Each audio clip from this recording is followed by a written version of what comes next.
Stephen never could have predicted the events that transpired after his departure. Serena had called off her wedding with Kenji.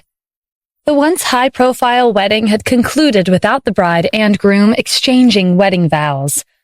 Because of Kenji's identity and this unforeseen event, the abrupt conclusion to the wedding attracted a lot of attention. What really happened during the wedding had been kept under wraps for confidential reasons, so the media didn't know the real reason why Serena had made this decision. The news articles were vague and ambiguous, leading the public to assume that Kenji had cheated on Serena with a young model. It was common for men with Kenji's status to be a playboy. Stephen didn't know whether he should laugh or cry when he saw the article in a magazine. These entertainment magazines are really boring. Their imaginations are wild. Aren't you the reason why Serena had a change of heart at her wedding? Kim asked. Stephen heaved a sigh. I don't know, maybe. I guess I shouldn't have attended. There was nothing he could do now that things had come to this. He decided it would be best not to interfere anymore. Kim shot him a look. What, are you worried about her? What, are you jealous? Stephen teased. Kim turned away to hide the blush on her cheeks. When did I say that? At Zanger Corporation's headquarters, Kenji submitted his resignation letter to his father, Haru Fukuda. Are you going back to the countryside? Can you at least tell me why? It feels like you've been in a bad mood ever since you came back from the U.S. Serena wasn't anyone special. You're the junior vice president of Zanger Corporation. There are many women interested in you. Serena's decision to cancel the wedding had caused a huge commotion.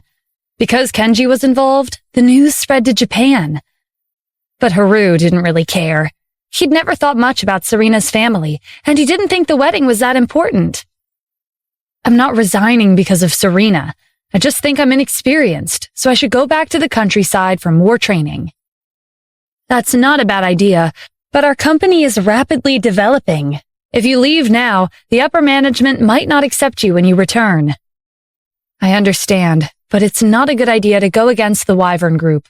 I suggest you stop here. They're not a business we can mess with. Haru frowned. I'm disappointed in you.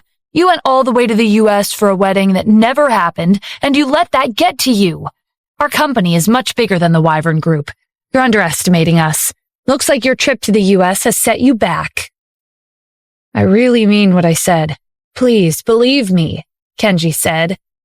Forget it. When you go home, you should reflect on your actions. Kenji had more to say, but Haru waved him away, so he had no choice but to leave the office. Haru left the building shortly after Kenji. He decided to pay a visit to J.R. Wilkins, who had retired to the mountains. When Haru arrived, J.R. was fishing leisurely near the riverbank. He was dressed casually, but he radiated an intimidating aura. Without turning around, he said, You're here. Haru quickly walked over and greeted him. He requested J.R. to make the trip to the U.S. J.R. glanced at him. You want me to leave the mountain and board a plane to the U.S. to ask that woman to go back to your disappointing son? J.R. had been staying in a house in the mountains for a while, but he was up to date on recent events. That's not the reason. You see, my company has encountered a problem. The Wyvern Group keeps getting in our way. Ichiro and his son Shun came home in defeat, and even my son wants to return to the countryside. I wonder where the Wyvern Group came from. It seems like your company has suffered a lot because of them. Yes, I believe the Wyvern Group is hiding its true strength. According to Ichiro, a security guard was able to take down Robin and Cal. They're your students, so you should know their skills the best. They were defeated? J.R. asked in surprise. Although Robin and Cal weren't invincible, they were skilled in all types of martial arts. It wouldn't have been that easy to take them down, especially not in one strike. That's why, after careful consideration, I feel like the only solution is for you to take action.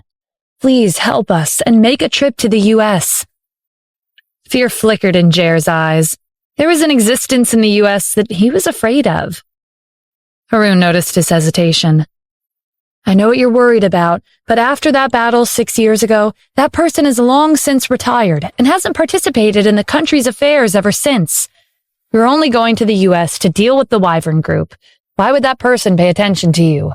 Besides, aside from him, who else in this world could be your opponent? Please help us, Mr. Jare." Haru's words were persuasive, especially his flattery. "That's right. I used to be an advisor for national affairs. Why would I be afraid of going to the U.S.? All right, I accept your request." "Thank you for your help," Haru said. Jare gave it some thought and said, "I've promised to help you, but I need to keep a low profile. It's not easy for a world-class combat specialist like myself to enter the U.S. without that person knowing." "I understand," Haru said. After leaving the mountain, he contacted Ichiro and Shun that Jare was planning to come to the U.S.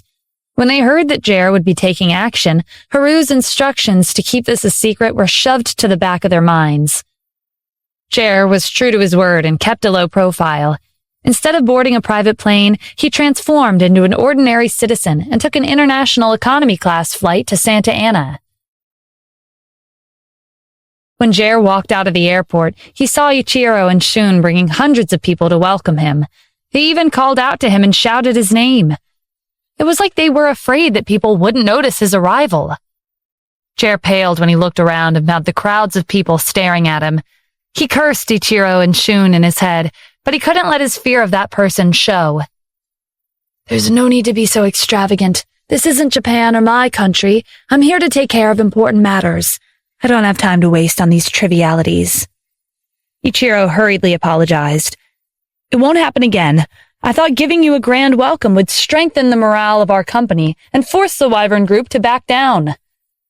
"Is the Wyvern Group that strong?" Jare asked. On the surface, he appeared calm, but on the inside, he was shaking. "A security guard defeated your students in an instant. I believe their CEO, Mr. Lucero, and the mysterious owner aren't too bad either," Ichiro said. "Now that I'm here, it won't be long before the Wyvern Group falls." Jare was confident that as long as he didn't encounter that person, his mission would be a success. There was no one other than that person who could defeat him. Whoever had taken Cal and Robin down was at most one tier higher than them. They were strong, but they weren't strong enough to be his match. Ichiro and Shun were thrilled to see Jare so confident. "Why don't we take it easy for a few days before making our move? By the way, I heard you're interested in antiques." "I am. It's my hobby to collect them. Every antique has a story." Ichiro smiled. "Have you heard about the map of Full Spring Mountain?" This piqued Jare's interest. "It's a rare treasure. I heard it's been lost for a long time, and there are many versions currently circulating on the market. They're all fakes, though." "That's correct. You may not know this, but Neil Brandt has been keeping the map of Full Spring Mountain for decades. It's a rare treasure that has recently resurfaced. When Neil disappeared, Washington, D.C. was in chaos, and the map was stolen.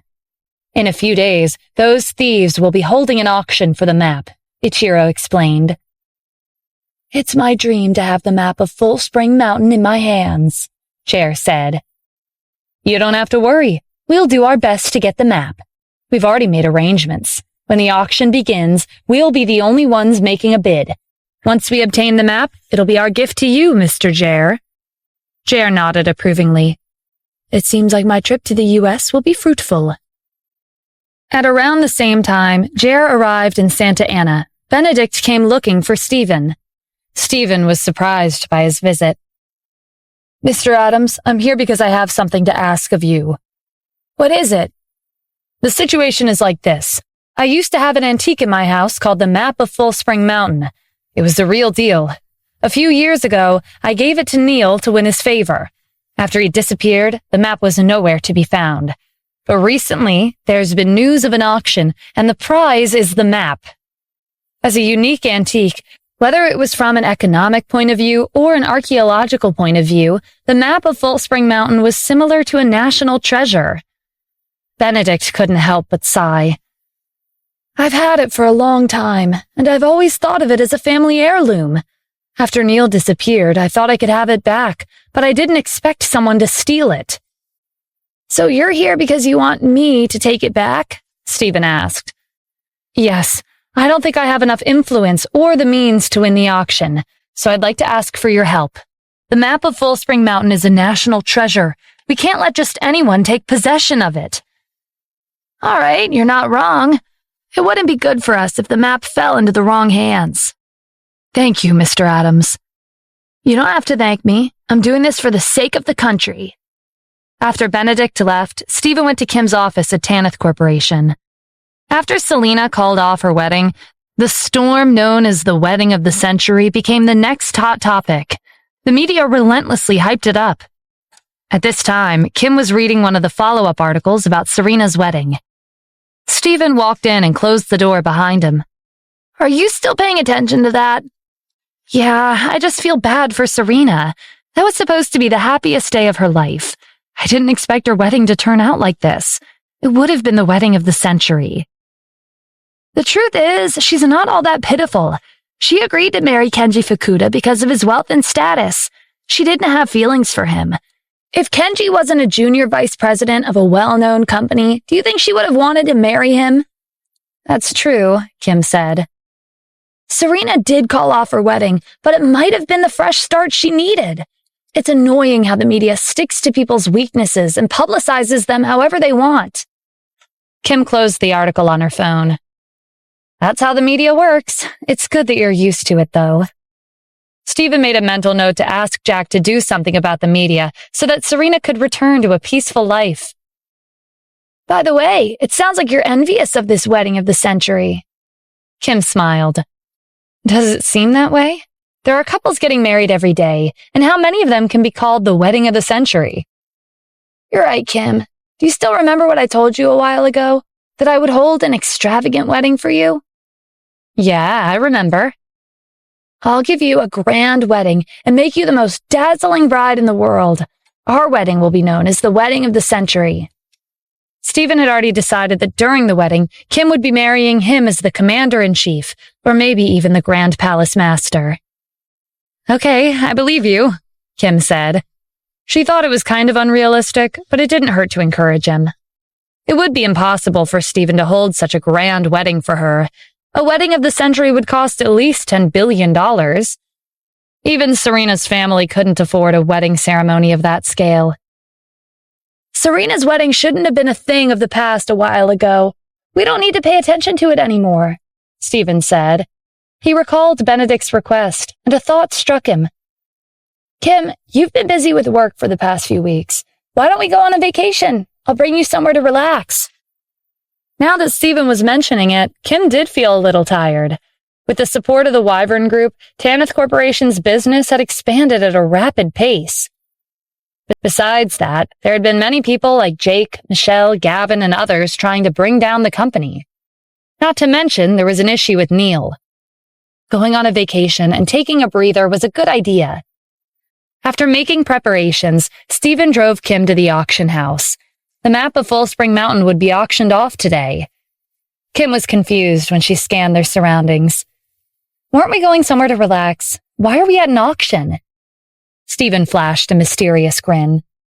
Because the prize is a national treasure. Backstage at the auction house, Ichiro and Shun were chatting with the host of the auction. Have you made the arrangements we agreed, Mr. Owen? Yes, it's done. Everyone attending the auction today is our people. They won't bid. You can call out the lowest price and win the map. I'd like to express my gratitude on behalf of Mr. Jair, Ichiro said. You don't have to thank me. I've always admired Mr. Jair. It would be my pleasure to gift him this map.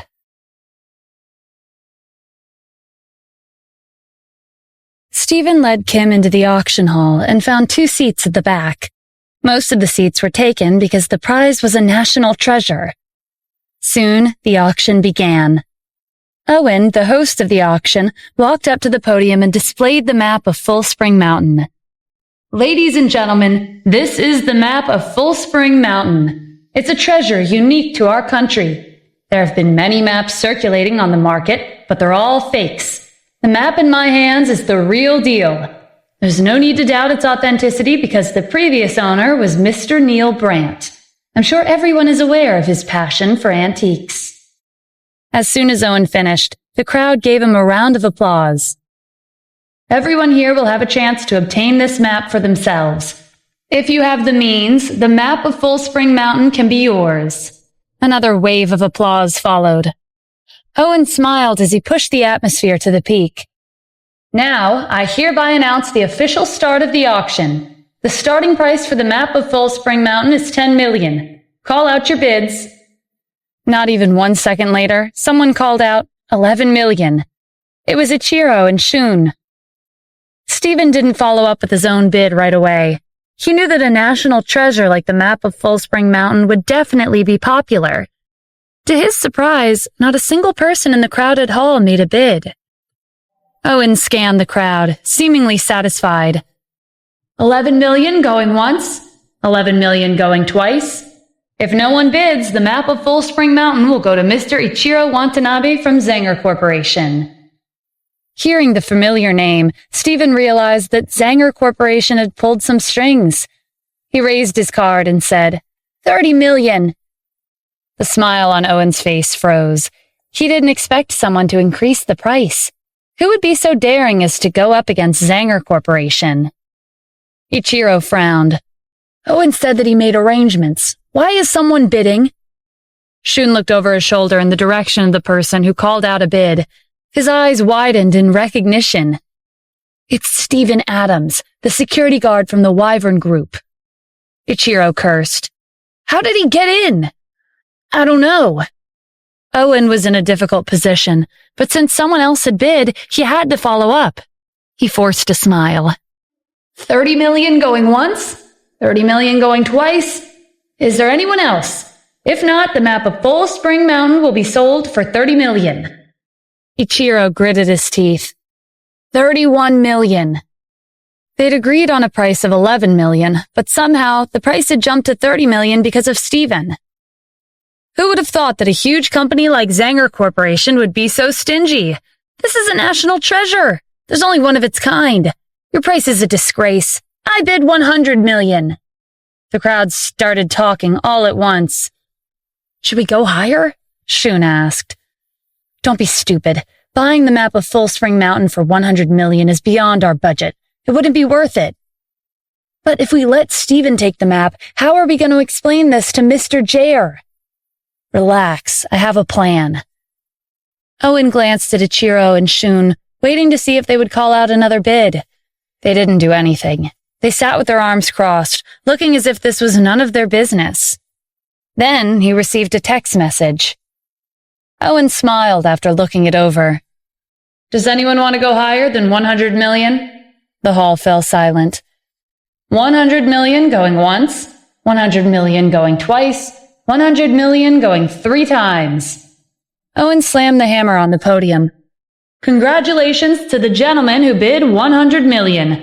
The map of Full Springs Mountain is yours. However, before we give it to you, please head backstage and pay 100 million. Stephen, where did you get so much money? Kim asked worriedly. Don't worry, I have enough. Stephen brought Kim with him and followed Owen backstage at the auction house. The staff held out the POS machine. Sir, your total is 800 million. Please swipe your card. What are you talking about? The final bid was 100 million. How did it become 800 million? You see, we're not from the US. We're currently using the currency of our country. According to the exchange rate between the two countries, it's 800 million. This is blatant fraud, Stephen said. Sir, please watch your words. This is our auction house, and these are our rules. There's no cheating here. A voice called out to Stephen from behind. Why are you pretending to be rich if you can't afford it? It was Ichiro and Shun. You're just a security guard. You have no right to come to an auction house of this level, Shun said. Owen pulled Ichiro and Shun over to Stephen. You two came at the right time. This person won the auction for the map of Full Spring Mountain, but he can't afford it. That's nonsense, Kim said. You're the ones committing fraud. Miss, I never cheated. When did I say that the prices were based on U.S. currency? Owen asked. It was true. Owen never specified the currency. But since this was an auction held in the U.S., everyone assumed that it would be based on U.S. currency. That was common sense. Can you afford it or not? Ichiro asked with a smug grin on his face. If you can't, it's okay. Zanger Corporation can afford a measly $800 million. Instead of making a fool of yourself, just leave, Owen said. Stephen sighed. It was obvious that they were scheming against him. I never said I couldn't afford it. It's just $800 million. I'll give you the money. He handed a black card to the staff. Go ahead. Owen and Ichiro stared at the machine as they watched the $800 million transfer from Stephen's account. It's done, Stephen said, taking back his card. The $800 million has been paid. Give me the map. Stephen had swiped his card, so Owen had no more reasons to make things difficult for him. He gave Stephen the map of Full Spring Mountain. Kim was worried as she and Stephen left the auction house. That money was from the owner of the Wyvern Group, right? This was a scam. Don't worry, they won't be able to use the money. Meanwhile, Ichiro was venting his frustrations on Owen. This is how you handle things? I'm very sorry, but you also saw what happened. The $800 million went through. No one expected this. Then what about the map of Full Spring Mountain? Receiving $800 million for the map is a good deal. To express my apologies to Mr. Jare, I'll give him $400 million as compensation. What do you think? That's all we can do for now. As long as the map stays in Santa Ana, we'll get it back sooner or later. Please transfer the money, Ichiro said. When Owen logged into his account and prepared to make the transaction, he was astonished to find that the $800 million had been frozen. They couldn't be moved. Before Owen could wonder what was going on, he received a warning message from the World Bank Supervision Committee, claiming that his account was abnormal and that all funds needed to be frozen. They would be sending staff to conduct an investigation and asked for his cooperation. Ichiro noticed the shocked expression on his face. What's wrong? There's something wrong with my account. I can't transfer any money. What was that? Are you trying to trick us? Mr. Ichiro, please calm down. I suspect that the person who won the map is behind this. Everything was going smoothly until he showed up. It doesn't make sense for my account to be frozen as soon as he transferred $800 million. There's no need to discuss it further. It had to have been Stephen, Ichiro said. We have to chase him down. We can't let him get away with taking the map for free. Shun hesitated. Did you forget that Stephen defeated Cal and Robin? Cal and Robin were Jare's students, but Stephen had taken them down in one strike. With his strength, he could get rid of them easily.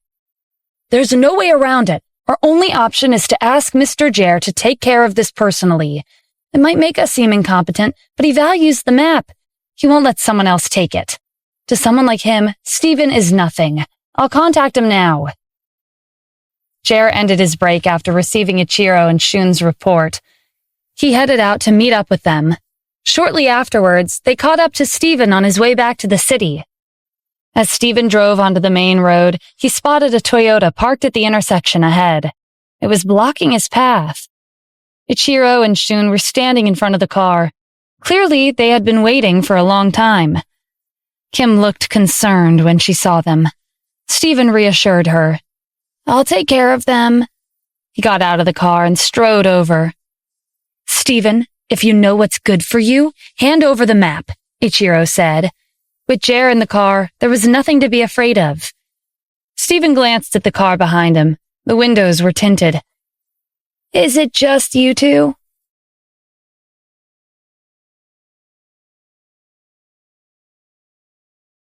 Ichiro was confident. Of course not. I know you're capable, Stephen. I heard you took down Cal and Robin in a split second. That was then. This is now. You'll die here today. You're talented. If you surrender and join our company to take down the Wyvern Group, maybe we can spare your life, Shun added. Those are some big words. Who's got your back? Stephen asked. Watch your tone. Mr. Jare is listening. Stephen grinned. Were they referring to Jare Wilkins? The door to the back seat of the Toyota opened, and an elderly man stepped out. It was indeed Jare Wilkins. Ichiro pointed at Stephen. He's the one who took down your students. Jare was getting old, and his eyesight had worsened. He couldn't see the face of the man standing in front of him that clearly. Jer stepped closer and carefully observed him. The more he looked at him, the more he felt like he was familiar. Then the man spoke. "Jer, long time no see. How have you been?" Jer was terrified when he recognized his voice. You're... "Yes, it's me," Stephen said. 6 years ago, I spared your life. You swore that you would hide away in your mansion deep in the forest and forget about the outside world. I didn't think you would collude with Zanger Corporation and come to the U.S. Jer's legs went weak, and he dropped to his knees. "Mr. Adams, I was wrong." Jer finally realized why Haru's son, Kenji, had resigned as soon as he returned and went back to the countryside. Kenji knew Stephen's identity and wanted to stay out of their company's affairs. The owner of the Wyvern Group was Stephen. No wonder Cal and Robin had been taken down in one strike. Jer was their teacher, but he himself wouldn't be able to survive a single move from Stephen. Jer glanced at Ichiro and Shun nervously. Surprise was written all over their faces. "Why are you two standing around? Hurry up and get on your knees," he urged. "The person in front of you is the commander-in-chief. He's the one who ruined my country 6 years ago." Ichiro and Shun were speechless. They also dropped to their knees. "Mr. Adams, if I knew that the person who Zanger Corporation wanted to get rid of was you, I wouldn't have come to the U.S., even if they beat me to death. Have you heard of this saying? Those who aren't aware are not guilty. Please overlook what happened today. After I return, I won't come back ever again." Stephen didn't say anything. Jer took his silence as his agreement. "Thank you, Mr. Adams." He tentatively took a step back. Stephen didn't stop him. He took a few more steps back. Stephen still didn't move. Jer turned and ran. It couldn't have been more than 2 minutes when he came across someone else on the side of the road. It was Zachary, one of the 4 great generals. "Mr. Jer, where do you think you're going?" "Zachary?" Zachary smiled. "You still remember me? Do you think you could sneak into the U.S. without anyone knowing? We noticed you the moment you got off the airplane. The reason we let you be was that we wanted to find out why you were here." Jer paled. He thought he'd succeeded in blending in with the rest of the crowd by taking an economy flight, but his movements had been transparent all along. "I've heard rumors about your skills," Zachary said. "Besides your battle with the commander, they say you've never lost a single battle. 6 years ago, it was a shame that I didn't have the chance to exchange blows with you. Now that you're here, I'd like to see how strong you are." Jer was concerned when he saw the burning desire to fight in Zachary's eyes. "Mr. Adams has promised to let me go." "That was his decision. I haven't agreed yet." Since there was no getting out of this, Jer had no choice but to fight. "Fine, I'll let you have a taste of my true strength." Jer's figure blurred as he rushed at Zachary. He was old, but he was still agile. There was a reason why he used to serve as his country's advisor. Zachary stood in place. Jer swung his fist. Killing intent radiated from him in waves. The instant his fist was about to make contact, Zachary threw out a punch and sent Jer crashing into the large tree behind him. The tree trunk snapped in half and fell with a thud. Jer's body dropped to the ground. Blood pooled beneath him. Zachary was disappointed. "From the rumors, I thought he'd be stronger." Ichiro and Shun were horrified when Jer was killed so easily. They begged Stephen for mercy. Stephen calmly walked over. "Take his body back and tell Haru Fukuda to get Zanger Corporation out of the U.S. Ichiro and Shun nodded vigorously. Stephen gave Zachary further instructions before returning to the car. "That was fast. You already took care of it?" Kim asked. Because of how far away the incident took place, she couldn't see everything that had happened. "Yes, it's done. Zanger Corporation won't be bothering us anymore. You can focus on developing Tanith Corporation without worrying about them," Stephen said. Kim was doubtful. "Was it that easy?" "Of course. Did you see that old man? He holds a high status. I talked things out with him and convinced him to persuade Ichiro Watanabe and Haru Fukuda to withdraw Zanger Corporation from the U.S. His explanation was reasonable, and Kim bought it. Just like Stephen had said, Zanger Corporation announced their withdrawal from the U.S. overnight. It was so sudden that it reminded people of Neil's disappearance. Both of them were notorious for making a fortune through shady means. The government had been advocating anti-corruption and purging illegal activities recently, which led the media to speculate that the commander-in-chief was the one who took care of Neil and Zanger Corporation. As a result, the people were grateful to the commander-in-chief, making him even more popular across the country. With Neil and Zanger Corporation gone, a large share of the market in Washington, D.C. was vacant. Most of the elite families in the city were aware of the real person who was behind their sudden disappearance, but no one dared to fill in the position that had been vacated in the market. They waited and watched. With the support of the Wyvern Group, Tanith Corporation developed rapidly. Kim was swamped with more work as the days passed. Those who didn't know the inside story of Neil and Zanger Corporation's disappearances rushed to Washington, D.C. This was especially true for the big shots in New York City. Many of them wanted a share of the profits. The Snyder family in particular wasn't that influential in New York City. Even if they hurried to Washington, D.C., they may not be able to get their share of the pie.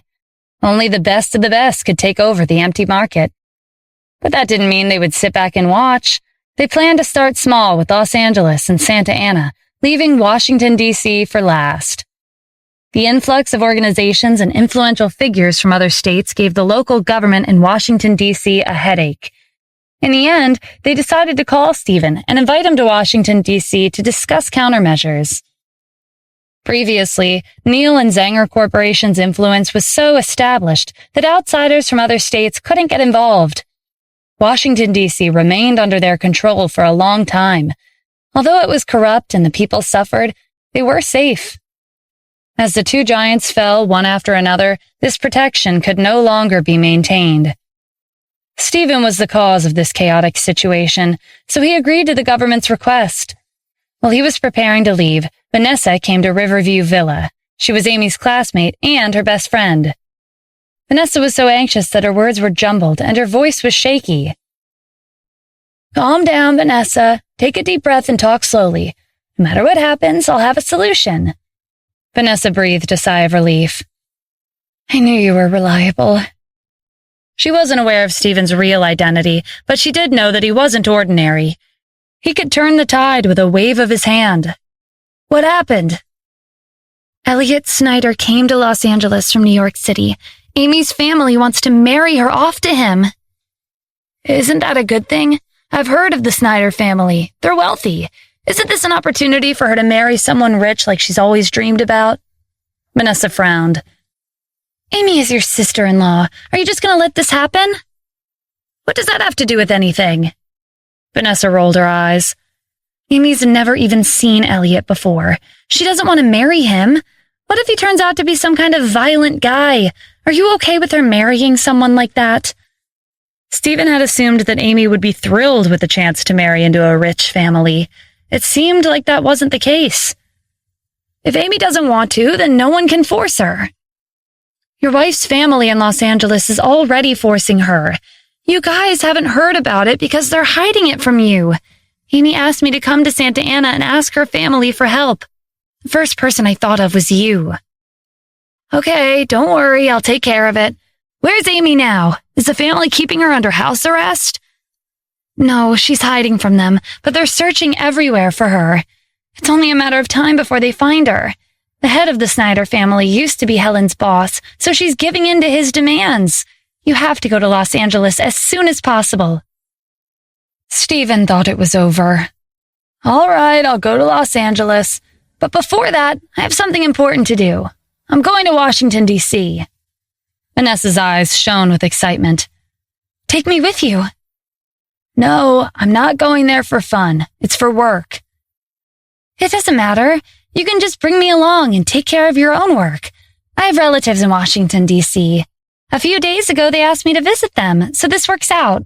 Is that okay? Fine, Stephen said reluctantly. He didn't want Kim to worry about Amy, so he decided not to tell her. He gave her a random reason for taking Vanessa on a trip. An Audi R5 was speeding on the highway. A group of 4 wealthy friends was enjoying the breeze. All of a sudden, a red car with a black roof drove next to them. They were surprised to come across a car that could drive at the same speed as their Audi R5. The 2 cars drove side by side for 10 seconds before the red car overtook them. Ricky was in the driver's seat, and he was annoyed at being left behind. "Hey, don't you think that girl in the passenger seat looks familiar?" one of them said.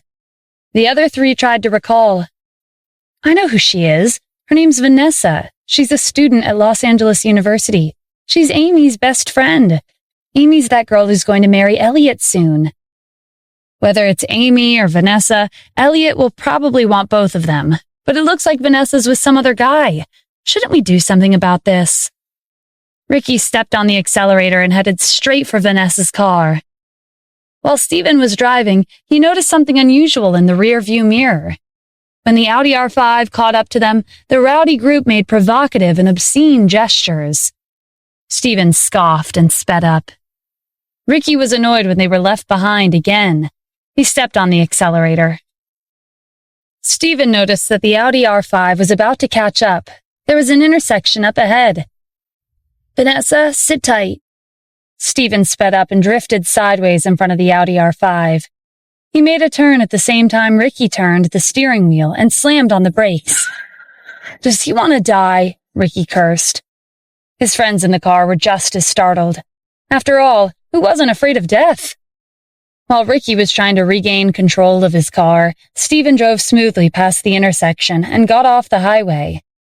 Unlike Ricky and his friends, Vanessa was excited by the exhilarating ride. "Your driving skills are incredible. My classmates were in the other car. They couldn't even catch up to you." Stephen checked the time. "I have to get going. Take a cab to your relative's house." After watching Vanessa hail a cab, Stephen drove to his appointment with Washington, D.C.'s deputy inspector. Since this was related to the development of the state, the deputy inspector gathered many government officials, including their judges, governors, and military commanders. These officials were still on their way when Stephen arrived. "Mr. Adams, it's not convenient to have our meeting disclosed to the public.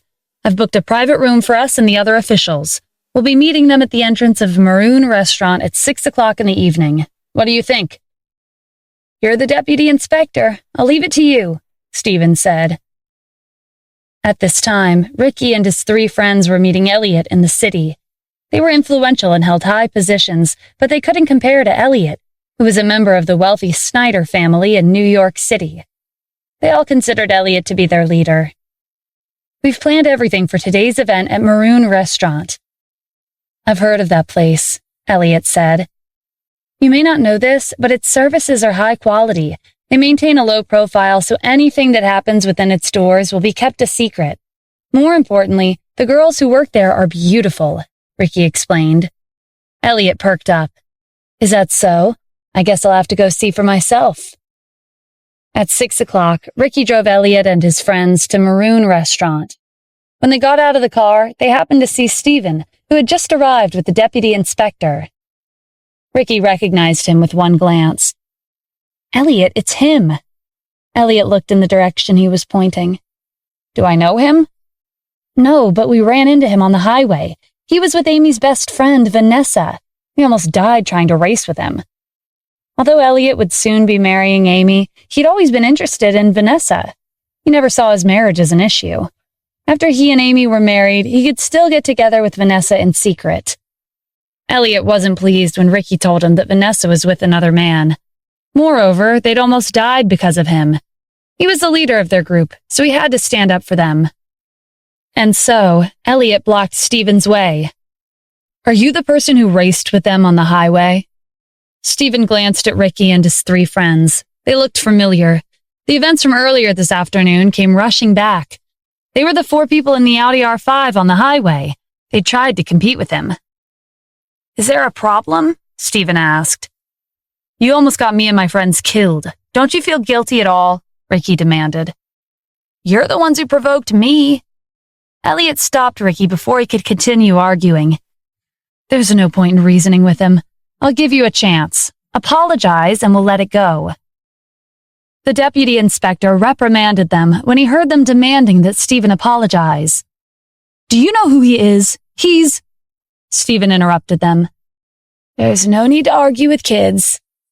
The deputy inspector realized that he'd almost made a big mistake. He nodded and kept his mouth shut. Stephen scanned the five of them. "May I ask who you are?" Ricky and his three friends proudly introduced themselves as members of wealthy families in Washington, D.C. Stephen looked at Elliot. "What about you?" Ricky interrupted. "I guarantee you'll be afraid when you hear about his family's background. Listen up. This is Elliot Snyder from the Snyder family in New York City." Stephen grinned. "Okay, I'll remember you guys." Jack was the wealthiest man in New York City. Elliot's family didn't come close to reaching their level of influence. When Stephen was about to enter the restaurant, Elliot stopped him. "Wait, when did I let you go?" "What? Do you really want me to apologize?" "It looks like I'll have to teach you a lesson." Elliot motioned for David and his friends to surround Stephen. Just when it seemed like a fight was unavoidable, the boss of the restaurant came outside. He was shocked to see Elliot and his friends crowding around Stephen. The boss didn't know who Stephen was, but he did recognize the deputy inspector accompanying him. There would be a gathering of government officials tonight, and the deputy inspector had greeted the boss in advance. Although Stephen appeared young, he most likely held a high status if the deputy inspector was with him. The boss tried to smooth things over. "Please calm down, Mr. Elliot. Both of you are my customers. If you destroy my restaurant because of a conflict, I'll be getting the short end of the stick. Why don't you two come in for a meal and a few drinks? After that, you're free to duke it out away from my restaurant. What do you guys think?" The boss whispered to Elliot when he saw him hesitating. "I've prepared a surprise for you." Elliot gave in. "Okay, let's do that." He led Ricky and the other three into the restaurant. The boss was concerned knowing that he had neglected Stephen and the deputy inspector. "I know your gathering tonight is confidential, so I said that to prevent any accidents. I apologize for my rudeness." "There's no need to apologize. You handled it well. Let's go inside," Stephen said. When the boss led Stephen and the deputy inspector into the restaurant, Elliot told Ricky to keep an eye on which room they entered. They would deal with them when the boss wasn't around. At 6 o'clock, the other government officials joined Stephen and the deputy inspector in the most luxurious private room at Maroon Restaurant. The deputy inspector introduced everyone to Stephen. This was his first meeting with the majority of the government officials. Everyone was surprised by how young Stephen was. In fact, he wasn't even 30 yet. Although Stephen was young, none of them thought of themselves as elders who deserved respect from the commander-in-chief. If it weren't for Stephen leading the 4 great generals and wiping out the 40 countries invading the U.S. 6 years ago, none of them would be here now. "Mr. Adams is young and promising. He's the pride of our country," one of the military commanders said. "His achievements are legendary," a judge from Santa Ana praised. "If I were a few years younger, I would have followed Mr. Adams to the battlefield," a judge from Los Angeles said. "Mr. Adams is a role model for the citizens," the deputy inspector said. Stephen smiled and waved his hand dismissively. "That's enough, everyone. I didn't come all the way here for these compliments. Now that Neil Brandt and Zanger Corporation are no longer in the city, the market is in chaos. There are many people and organizations eyeing us like tigers locked onto their prey. All of you are government officials. I would like to hear your opinion." None of them knew what Stephen was thinking, so everyone kept quiet. The governor of Washington, D.C. broke the silence first. When Neil and Zanger Corporation were around, the local organizations kept a low profile. They're showing signs of movement now that the market is empty. Some of them are conspiring with each other to take over the market and divide the shares. These organizations are complicated, and our government isn't enough to deal with them. Although the governor's words were vague, his message was clear. "To put it bluntly, you caused this mess, Stephen. We won't be able to resolve this on our own, so I hope you can take matters into your own hands." The governor felt like he was coming on a bit strong, so he added, "Of course, all of us are determined to do what we can to help." The other government officials agreed. Actually, I already have a plan regarding the vacant market in Washington, D.C. This is what I think. It doesn't matter if businesses or organizations from other states come to the city. As long as they're here to contribute to the city's development, I don't have a problem with them making a profit. However, if they have ulterior motives or do anything that has a negative impact, we'll kick them out. The regions in the country were hesitant when it came to taking over another region's market. This was one of the main reasons why many enterprises remained in their own region instead of branching out and developing further. Stephen's suggestion enlightened the government officials. I agree with your plan. It's a great suggestion, the governor said. The other government officials nodded in approval. However, I'm worried about the underworld in Washington, D.C. If they're in chaos, the common folk will suffer. Many of them have large enterprises wrapped around their finger. Not only are they powerful, but they're also wealthy and dangerous. Since I'm here, the first order of business is to tone down the underworld's influence. The governor was on board. Ever since Neil disappeared, there have been 3 main leaders presiding over the underworld. They're known by their nicknames, Van, Nova, and Axel. They're always fighting each other to come out on top. All right, after today's gathering, give me detailed information about these 3 people. My main goal is to get rid of them. While Stephen and the government officials were engaged in discussion, Ricky hurried back to their private room. At this time, Elliot was throwing a tantrum. Didn't you say you booked the best private room at this restaurant? I heard it's room 108. This is room 107. What do you have to say for yourselves? The room that Ricky and his friends booked for Elliot was already decent. It wasn't all that different from room 108.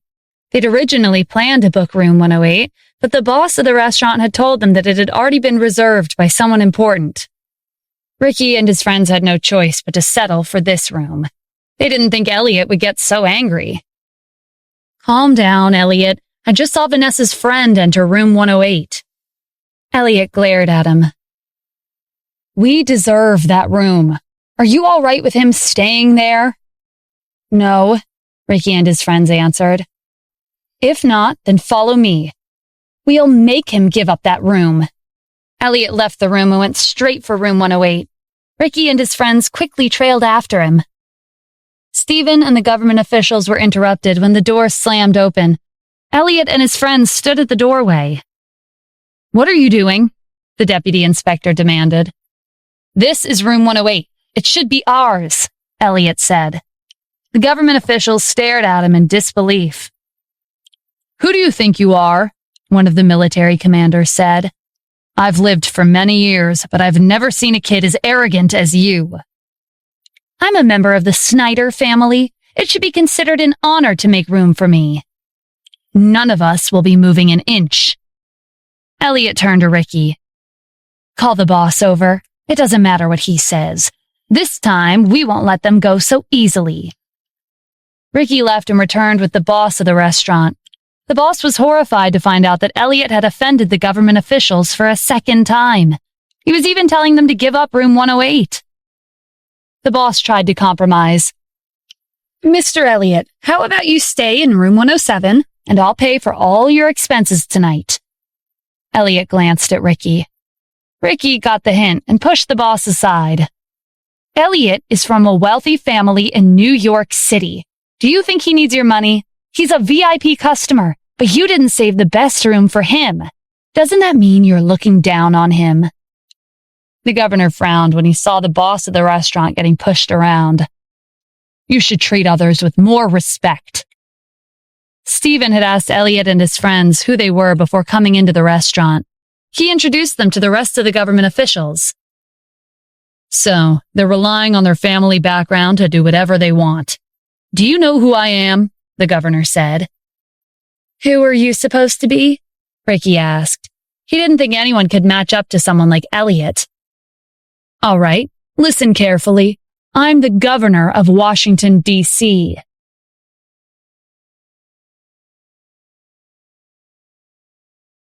After the governor introduced himself, everyone else followed suit. I'm the deputy governor of Washington, D.C. I'm a military commander. I'm a judge from Santa Ana. I'm a judge from Los Angeles. Elliot and his friends looked at them suspiciously as they continued to introduce themselves. The LCD TV screen on the wall lit up. Washington, D.C.'s news was being aired, and the person being interviewed was the governor of the city. The person on TV looked exactly like the person sitting right in front of them. Ricky and his friends looked at each other nervously. They were from wealthy families, but they couldn't be compared to the leaders of the city. Elliot was also feeling guilty. He finally understood why the boss of the restaurant had given up room 108 for these people. They were government officials, and they deserved the utmost respect. Before Mr. Adams and I entered the restaurant, this group of hooligans demanded Mr. Adams apologize to them, the deputy inspector said. Kids these days have no respect. Tell their parents to come and teach them a lesson, the governor said. Ricky and his friends' families rushed over and arrived at around the same time. Needless to say, they weren't happy with them. Elliot took advantage of the commotion and slipped away. After wrapping up the discussion with the government officials, Stephen left Maroon Restaurant and headed to a fighting arena. This was Van's hobby. He found entertainment in gathering all kinds of combat specialists and watching them fight. Van had many subordinates who were skilled in combat. He was the strongest among the 3 major powers in Washington, D.C.'s underworld. When Stephen arrived at the fighting arena, Van, Nova, and Axel happened to be there. Their lackeys tried to beat him up, but he took them all down in a few seconds. It's great that all 3 of you are here. You saved me the trouble of looking for you separately. I'll give you 7 days to resolve the unrest in the underworld and maintain the peace. Van was surprised by his strength, but he spoke with a haughty tone. He was the strongest out of the 3 of them. Who are you? I'm Stephen Adams, the director of the security department at the Wyvern Group. Stephen didn't wait for a reply before turning around and leaving. Nova was about to send someone to stop him, but Axel interrupted. Let him go, Axel said. He's the one who defeated Cal and Robin in one strike. We won't be able to stop him. So that was him. I heard the Wyvern Group is the reason behind Neil and Zanger Corporation's sudden disappearances. It seems like they're hiding many secrets. Axel and Nova were concerned because they'd never been as strong as Neil or Zanger Corporation. They wouldn't be a match for the Wyvern Group. What are you worried about? Did you forget that I'm here? Van asked. Do you know someone who can help? Yes, I paid a high price to invite a certain person to Washington, D.C. If he makes his move, no one will be able to defeat him, not even the Wyvern Group. It's great that you're prepared. The city's in a chaotic situation, but it's better than letting some outsider take over, Nova said.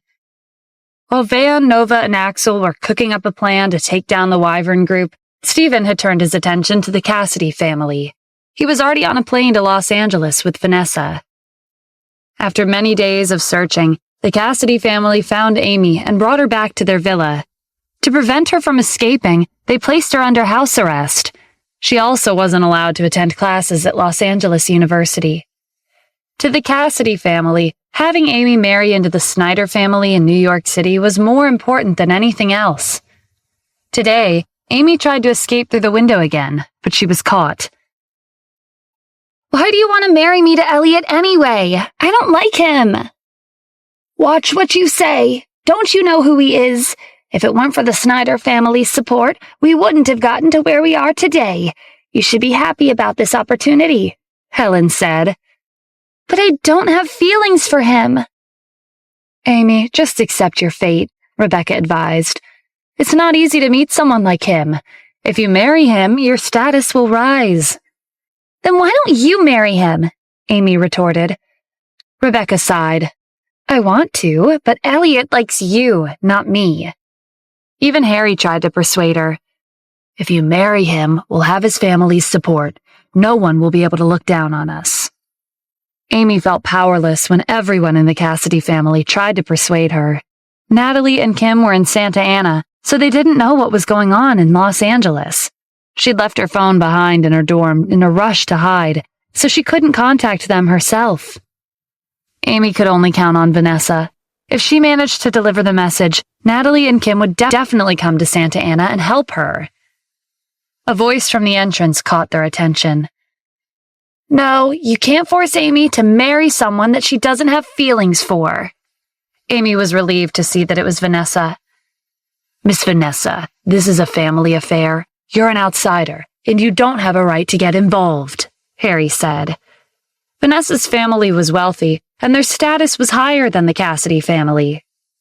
Helen was happy to see her and Amy getting along so well, but compared to the Snyder family, Vanessa's family was nothing. That was why she didn't intervene when Harry spoke rudely to Vanessa. Vanessa seemed to have expected this from Harry.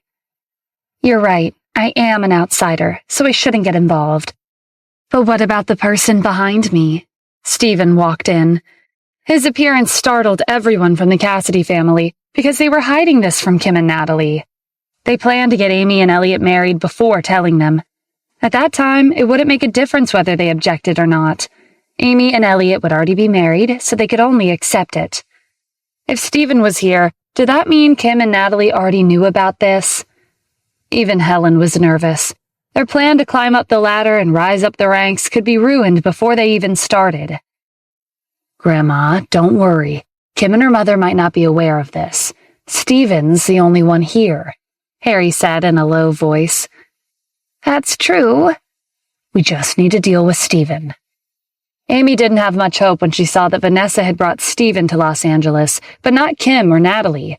What was the point? How could he help her? Amy didn't voice her thoughts out loud, but Vanessa could tell what she was thinking from the look on her face. "You should trust Stephen. He'll take care of everything." Amy was doubtful. "Are you sure about that?" Stephen looked around the room. "I heard you wanted to marry Amy off to the Snyder family in New York City." "Stephen, this is none of your business," Harry said.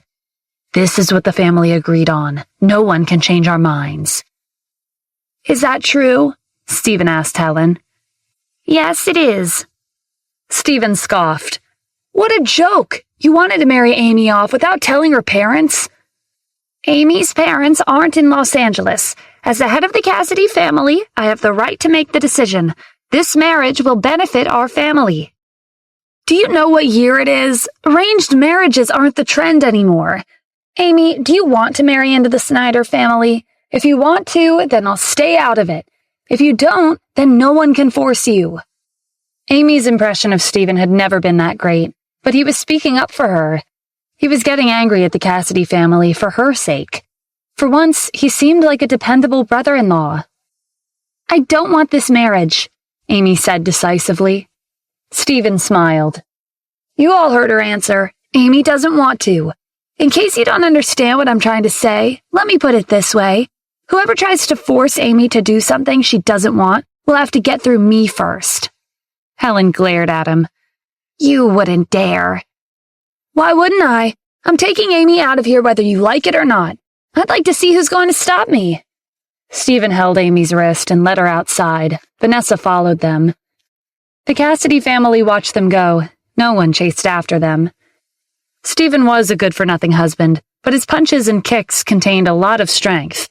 No one wanted to risk getting beat up. After they left, Helen received a call from the head of the Snyder family, Amir Snyder. "I'm calling to inform you that we will be arriving in Los Angeles soon for a marriage proposal." Helen's hand shook. She almost dropped her phone. The Cassidy family's influence didn't come close to the Snyder family's. At this critical time, Stephen had taken Amy away. How were they going to explain themselves when the Snyder family arrived? The Cassidy family fell into a state of panic. Amir hung up and turned to his son, Elliot. "I've notified the Cassidy family about the marriage proposal. Dress up and get ready. We'll be heading to Los Angeles soon to pay them a visit." Elliot's mind raced to come up with an excuse. After what happened at Maroon Restaurant, he didn't want to be anywhere near Stephen. He couldn't be an ordinary person if he was able to make Washington, D.C.'s governor act so submissive. Stephen was Amy's brother-in-law. If he visited the Cassidy family, wouldn't that be digging his own grave? "Well, I don't think Amy's that special. This marriage doesn't have to happen." "To be honest, I agree with you. Amy's not qualified to marry into our family." Elliot's eyes shone with hope. "Does that mean I don't have to marry her?" He would do anything to not come in contact with Stephen. No, this marriage is important. Sanson Corporation, Neal, and Zanger Corporation withdrew in quick succession, so the market is empty right now. We're outsiders, so if we interfere directly, the locals will criticize us. We'll use your marriage with someone from the Cassidy family to take over the market and earn a profit. Remember, this is a marriage of convenience. Our goal is to make use of the Cassidy family in Los Angeles. After we occupy a share of the market in Washington, D.C., you can be with whichever girl you want. Elliot could only bite the bullet and give in. I didn't know you thought that far. Amir gave him a thoughtful look. Either way, I know you don't have feelings for Amy, and you're worried that if you two have an argument, it'll cause conflict between our two families. The Cassidy family used to be our subordinates, but you don't have to worry about that. If we can't use them anymore, then what's the point in having them around? Besides, our family has the White Horse emissaries on our side. When Amir mentioned the White Horse emissaries, Elliot felt more confident. The White Horse emissaries was an organization that consisted of 800 people. They were all strong and capable. There was nothing to be afraid of, even if they had to go up against Stephen. In the past, the Snyder family relied on the White Horse emissaries to gain a firm foothold in New York City, where many powerful figures resided. They were not an organization to be trifled with. A few hours later, rows of wedding gifts were placed in front of the Cassidy family's villa. Amir and Elliot walked inside with bright smiles on their faces. According to what we've agreed upon, I came today to deliver our wedding gifts. Where's Amy? I've brought my son. We should have them get to know each other. I'm really sorry. Amy's not home, Helen said. Amir's smile faded. Is this how you handle things? I told you in advance that we would be coming for a marriage proposal. Why is she not here? Helen tried to calm him down and explained the whole story. Stephen said that if you come and try to take Amy away by force, he'll resort to violence, Harry added. Amir was furious. That's ridiculous. He's making demands when he's not even really a member of your family. Find them right now and bring them back. The Cassidy family couldn't refuse. Everyone went out to look for Amy and Stephen. Stephen was at the train station with Amy and Vanessa, preparing to take them to Santa Ana. Stephen, if I leave, the Snyder family will take out their anger on Grandma and the others, Amy said. Stephen didn't expect her to care about the Cassidy family to this extent. She hadn't been involved with them much, and she never showed any interest in their family affairs. So you want to head back and see what's going on? Amy nodded. Amy, you can't go back, Vanessa said. It wasn't easy for you to leave. If you go back now, they might never let you go. Don't worry, with me here, no one can do anything to Amy, Stephen said. The three of them headed back to the Cassidy family's villa. Half an hour later, the Cassidy family found no leads. Helen, I don't think any of you tried your best to find them, Amir said coldly. Mr. Amir, please calm down. How am I supposed to calm down? Amir pointed at Helen and the others. There's only one way to appease my anger. Get on your knees right now. The Cassidy family hesitated. Even if the marriage between Amy and Elliot was successful, their reputation would be ruined if they kneeled. But they couldn't refuse Amir. Helen instructed the rest of the family to get on their knees. Harry and Rebecca were the first to drop to their knees. With them taking the lead, the rest of them followed. Amir gave Helen a cold look when he saw that she was still standing. You too. Helen wanted to protest, but she swallowed her words. Before she could get on her knees, a voice sounded from the door. Don't do it! It was Stephen. Amy and Vanessa were with him. Grandma, don't you feel ashamed to kneel in front of someone much younger than you? Stephen said quietly. Helen was a little embarrassed and stood up straighter. You came back just in time. Mr. Amir, that's Stephen. So it was you who kidnapped my daughter-in-law and tried to run away. Elliot, you have my permission to hit him twice, Amir said. Elliot froze. He didn't have the courage to hit Stephen. Amir was confused when Elliot hesitated. What's wrong? You're a member of the Snyder family, and we have the White Horse emissaries on our side. Don't tell me you're afraid to hit a nobody like him. Amir was right. Elliot was a member of the Snyder family, and even in Washington, D.C., couldn't do anything about the White Horse emissaries. There was no reason for him to be afraid of Stephen. Elliot gathered his courage and walked up to Stephen. He would pay him back for the humiliation he went through at Maroon Restaurant. Just as Elliot raised his hand, Stephen grabbed his wrist and shoved him back.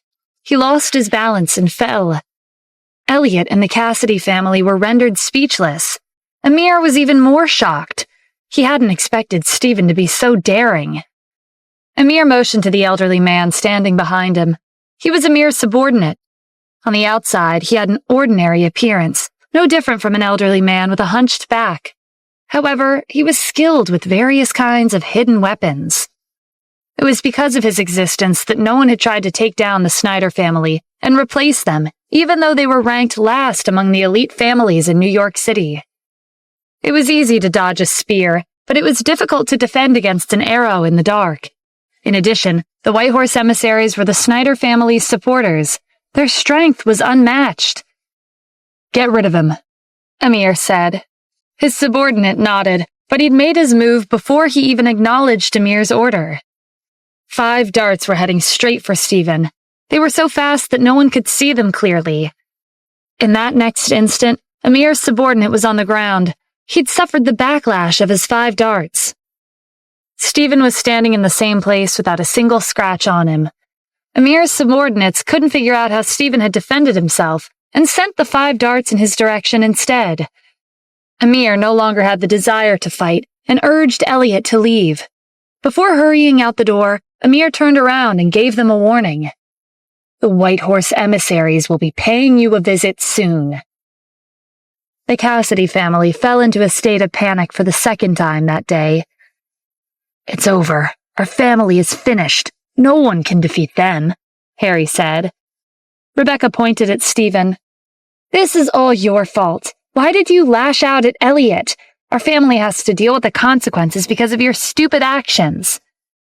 "What's there to be afraid of? The White Horse emissaries is just a fancy title," Stephen said calmly. "That's because you've never seen what they're capable of," Helen said. "The Snyder family got to where they are today because of the White Horse emissaries. Everyone was too afraid to go against them with such a powerful organization on their side."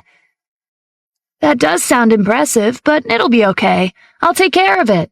Stephen turned to leave with Amy and Vanessa. Harry ran in front of them. "Where are you going? Are you running away?" "Why would I do that? Besides, even if I did want to run away, who's going to stop me?" Harry was at a loss for words. Stephen had taken down Amir's subordinate, and he knew he didn't possess even 1/10 of their skills. He could only helplessly watch them leave. "We have to think of something," Helen said anxiously. In the midst of the crisis, Rebecca said, "Do you still remember Rome? He came to our house to propose to me a while ago. His family background wasn't that bad. Why don't I ask him for help?" "Okay, hurry up and contact him." Rome had been rejected by Rebecca because he wasn't her type. He thought that was the end of it, so he was delighted when he received a call from her. The Cassidy family was in trouble, and Rome knew that this was a good opportunity to show Rebecca what he was made of and impress her. He brought his brother along to the Cassidy family's villa. "The 2 of us will guarantee your safety," Rome promised. After Stephen arranged for a place for Amy and Vanessa to stay, he contacted Jaden. At this time, Jaden was in Los Angeles training a group of new recruits. He planned to have them join him on the battlefield and launch a surprise attack after their training was complete. Although Stephen and the 4 great generals won the battle 6 years ago, there were still lingering dangers that threatened the peace of their country. "Jaden, it's been a while since you started training them. Why don't you show me how strong they've become?" Jaden was thrilled when Stephen wanted to inspect the strength of his new troops. The next day, Amy was worried about the Cassidy family, so she pulled Vanessa along and went to their villa. Stephen didn't try to stop them. With him around, no one could do anything to Amy. When Amy and Vanessa arrived, they saw Rome and his brother chatting with the family. Miss Helen, our family has some connections in New York City. We won't let the Snyder family come after you, Rome said. He glanced at Rebecca. Helen understood Rome and his brother's intentions. If you two can get us through this crisis, I'll give you what you want. Rome and his brother smiled triumphantly. Harry noticed Amy and Vanessa walking into the living room. Amy, it's about time you came. Before he could ask his people to restrain her and force her to apologize to Amir and Elliot, Helen stopped him. Wait, they're determining to fight to the death with our family. It's useless even if you did make Amy apologize. Also, she didn't have to come back, but she did. It's obvious that she cares about us. Helen had always had a good impression of Amy. If it weren't for the Cassidy family's ties to Amir and Elliot, she would never have agreed to marry her off to them. Rome and his brother started whispering to each other when they saw Amy. Hey, she's kind of cute. After you marry Rebecca, I'll pursue Amy. Good idea. Rebecca snorted. Does it matter whether she cares about us or not? Can she help us out of this crisis? If it weren't for her, things wouldn't have turned out this way. Harry gestured to Rome and his brother. We can rely on them. Rome and his brother stood up straight with their heads held high. Amy didn't recognize them. Are you sure? Are you well acquainted with them? How do you know they're not swindlers? Don't be rude, Helen scolded. After this is over, Rome will be marrying Rebecca. He'll become your cousin-in-law. Amy fell silent. Vanessa whispered, No matter what they say, those two don't look like good people, Amy. One of the villa's staff rushed into the room. Miss Helen, the White Horse emissaries are here. It's not looking good. Helen turned to Rome and his brother. They're here. The fate of our family depends on you two. It won't be a problem. We'll leave and get reinforcements, Rome said. He gave his brother a meaningful look. The two of them crossed the living room with large strides and ran out of the house. They jumped into their car and drove away. When they were a good distance away from the villa, Rome let out a sigh of relief. That was a close one. We almost lost our lives for no reason. His brother was equally relieved. The White Horse emissaries are way too strong. Who would have the courage to fight against them? But is it all right for us to run away like this? What about Rebecca's family? Rome shrugged. They'll have to fend for themselves. We won't suffer any losses since we're not involved. The Snyder family only wants to teach Rebecca's family a lesson. They won't ruin them for good. When the time is right, we'll intervene and try to convince them to let them go. That way, Rebecca's family will be grateful to us. His brother gave him a thumbs up. That's a smart move. The 800 members of the White Horse emissaries surrounded the Cassidy family's villa. They were dressed in white uniforms, and each of them was riding a white horse. The sound of hooves sent the Cassidy family into a frenzy. Everyone calm down. Don't panic, Helen said. Rome and his brother are calling for reinforcements. We just need to wait patiently. Vanessa gave her an incredulous look. I doubt they're calling for help. Did you see the way they ran out of the house like they were running for their lives? What nonsense are you saying? Rebecca said, although she wasn't that confident in Rome and his brother either. She didn't know much about them. Elliot called out to the Cassidy family inside the villa. I'll give you 10 minutes. If we're not satisfied, my people will break in.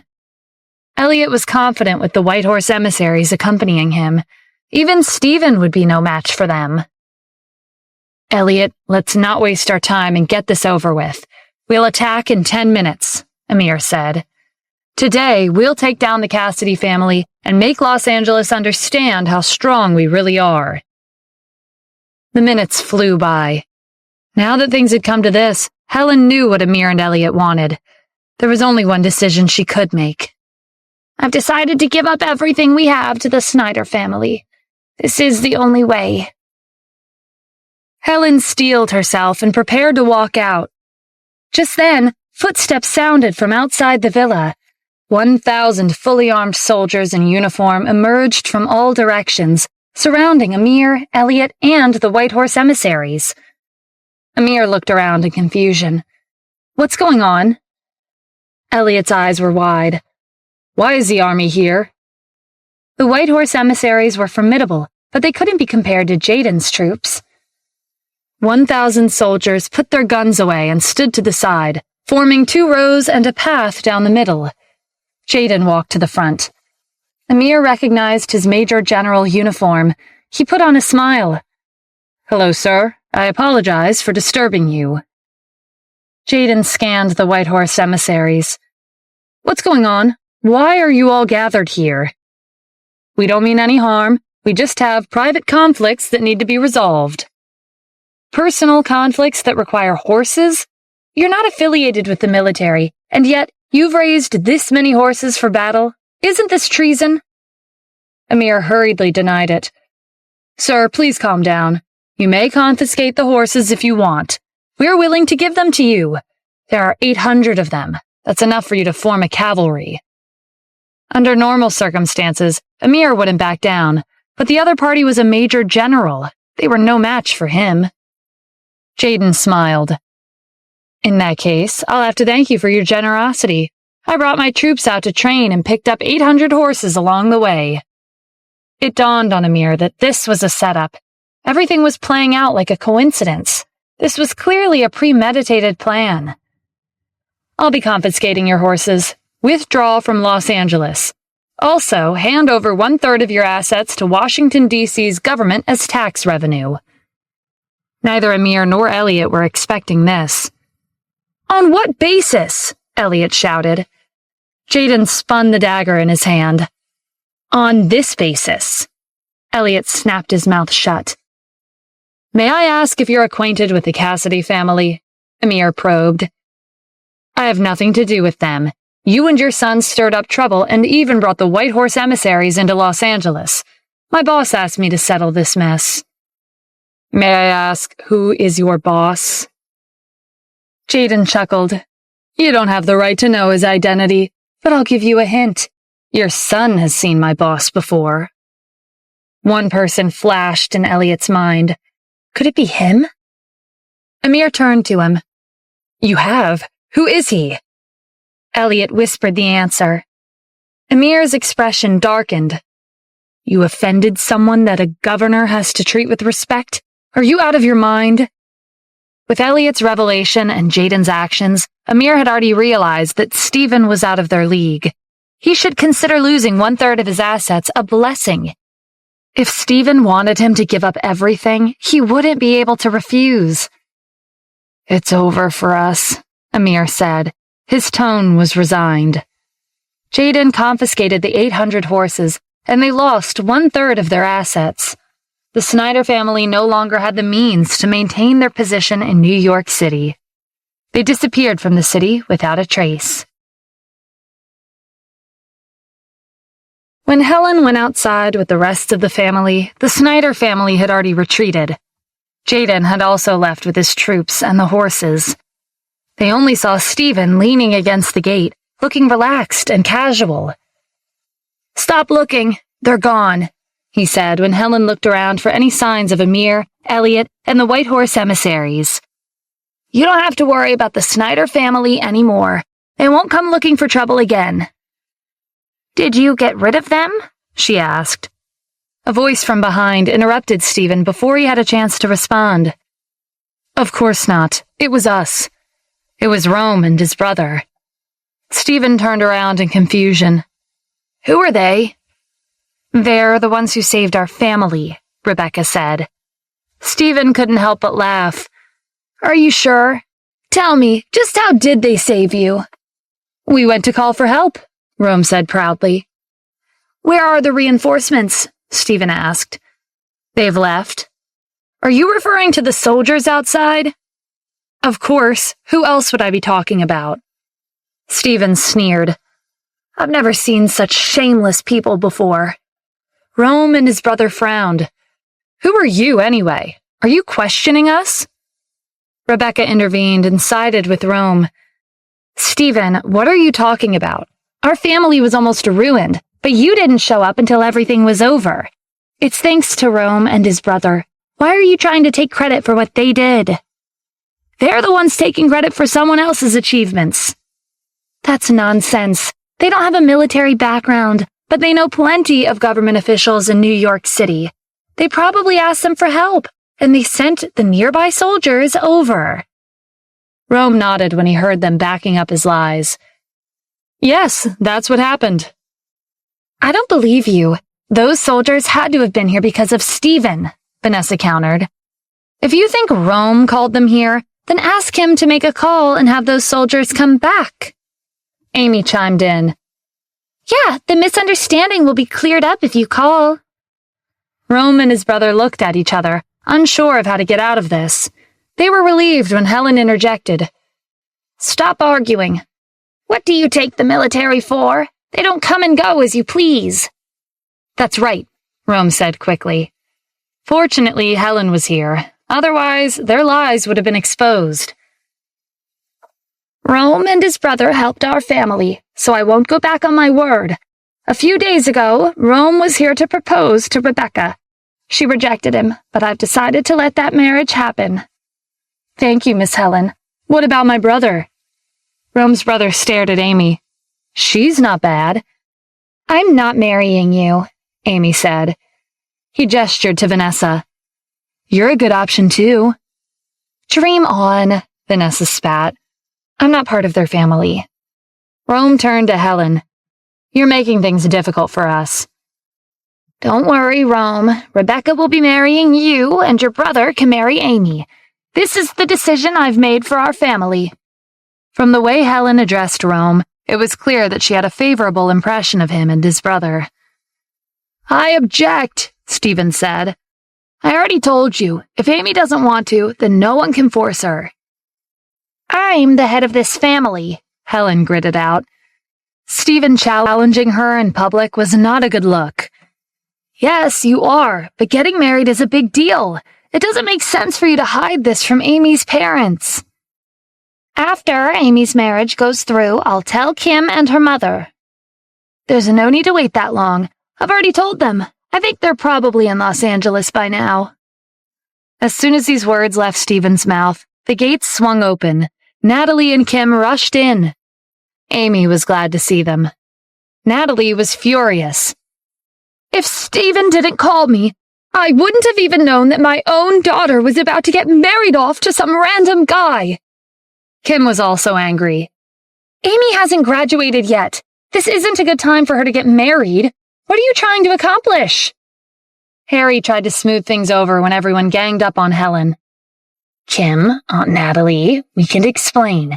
There's a good reason for this. It doesn't matter what you say. This isn't right, Kim said. Harry and Rebecca were surprised by Kim's defiant attitude. She had changed a lot since the last time they saw her. Before they could argue, Helen cut in. Let's stop here for today. We'll discuss this further next time. With that, Kim's family and Vanessa left without another word. Why did you let them go? Rebecca muttered. Since the last time we saw her, Kim has become the vice president of Haynes Industries and established her own company.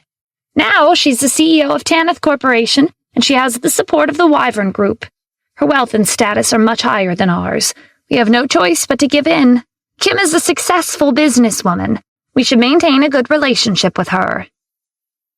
We also want to get along with Kim and her family, but her useless husband keeps ruining everything, Rebecca said. Helen sighed. We'll still have to figure out a way to get them to divorce. It's pointless. Kim's not interested in blind dates. I have an idea, Harry said. Kim and Stephen have been married for several years now, but they haven't had a child. We can't even be sure that they've slept together. Doesn't this mean that neither of them cares about their marriage? They don't love each other. We'll be doing them a favor if we get the divorce certificates for them. Once they're present, Kim will be free to marry someone else. That's a good idea, but the wife and husband have to be present to apply for a divorce certificate.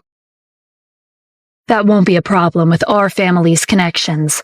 All we need to do is lure Stephen away to prevent him from interfering. Harry didn't expect their chance to come so soon. Shortly after the marriage fiasco with Elliot, Stephen took Zachary with him and boarded a plane to Washington, D.C. to confront the three leaders of the underworld, Van, Nova, and Axel. Harry wasted no time and bribed the clinic for Kim's medical records. What did you say? Kim's still a virgin? Are you sure? Helen asked in disbelief. Yeah, I've checked with the doctor, Harry said.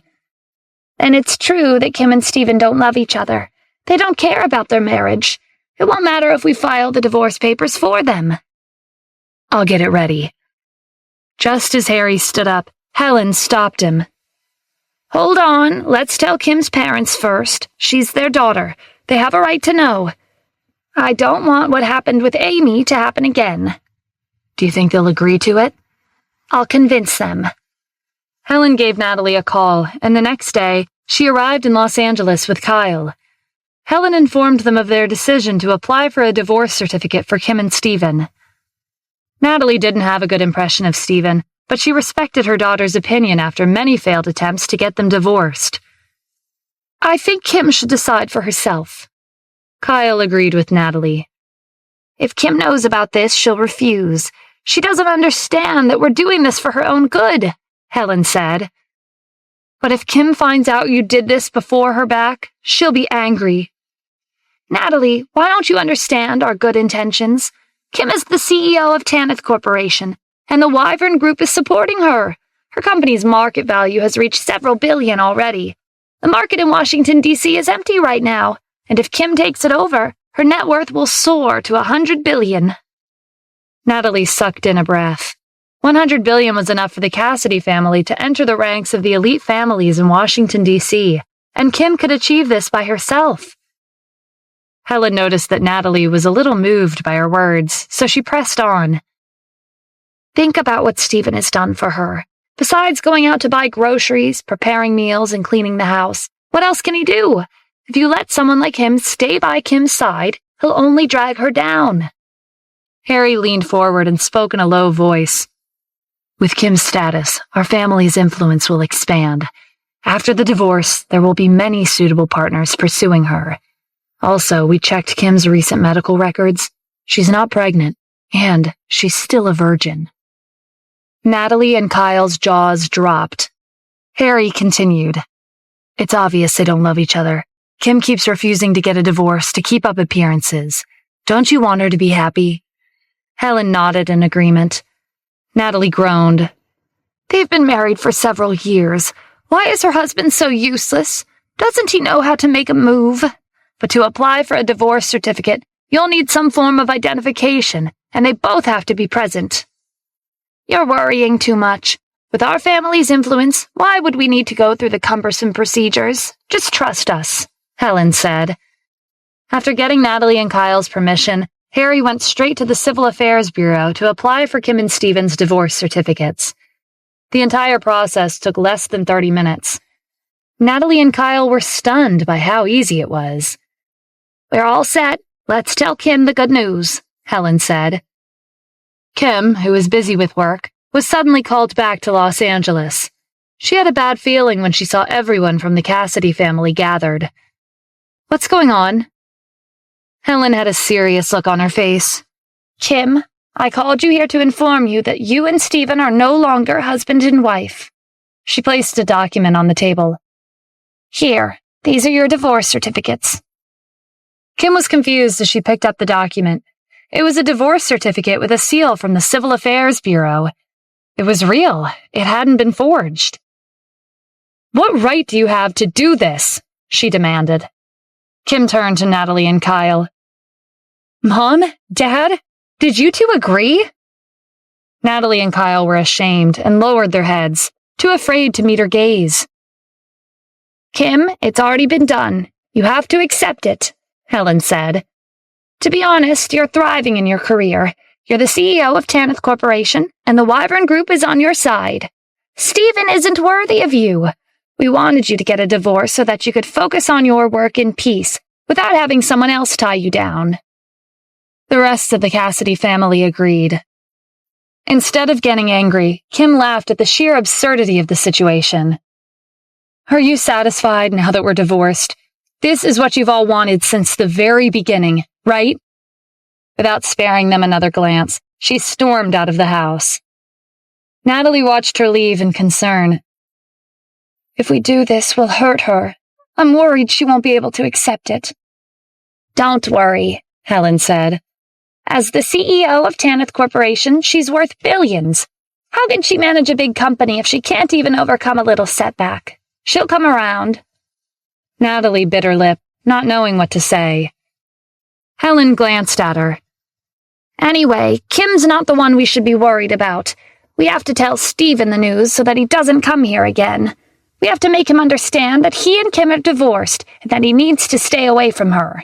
You should hurry up and contact him. He won't be able to come today. He went to Washington, D.C. yesterday, Natalie said. Stephen was indeed in Washington, D.C. The 1-week time limit he'd given Van, Nova, and Axel was up. The three of them had made substantial preparations to deal with Stephen. They'd hired mercenaries to guard the entrance and the 3 floors of the fighting arena. They couldn't be careless, because the Wyvern group was capable of defeating Neil Brandt.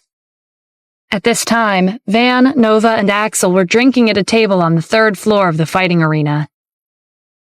I can feel the murderous aura everywhere in this building, Nova said.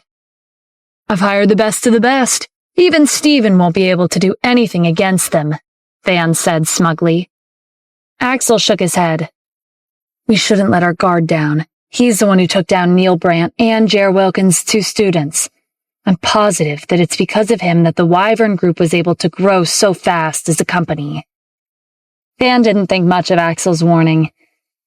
If that's true, then he's certainly capable, but I'm competent as well. He instructed his subordinates to turn on the projector in the corner of the room. 2 images were projected on the wall. They were footage of the entrance of the building. There were 2 people on the screen. Van told his subordinate to introduce them. The man on the left is Alberto. He was a well-known fighter in underground arenas. He's even defeated several boxing champions. He's ruthless and merciless. His opponents end up dead or seriously injured. People call him a fighter from hell. The man on the right is Douglas. He's also a famous participant in underground fighting arenas. He's skilled with all kinds of poisons, and he has an impressive battle record. He's fought for 365 consecutive days, but he hasn't lost a single battle. Nova and Axel were stunned that Van had been able to recruit people like Alberto and Douglas. Van was filled with pride when he saw the looks on their faces. He would use this chance to establish his strength and authority and make them understand that he had the final say in the underworld. That's not all. There's someone else on his way. He's known as the Knight of Eventide. Nova and Axel were shocked to hear the familiar name. I'm sure you've heard of him. He's proficient in the world's most ruthless assassination technique. He's as well known as the Commander-in-Chief. Van, Nova, and Axel were leaders in Washington, D.C.'s underworld, but they had held great respect for the Commander-in-Chief. I heard that Eventide participated in the battle 6 years ago. He lost to the Commander-in-Chief and disappeared without a trace. To think that you were able to recruit someone like him. Nova and Alex were impressed by Van's connections. It wasn't that big of a deal. Do you know how much I hired him for?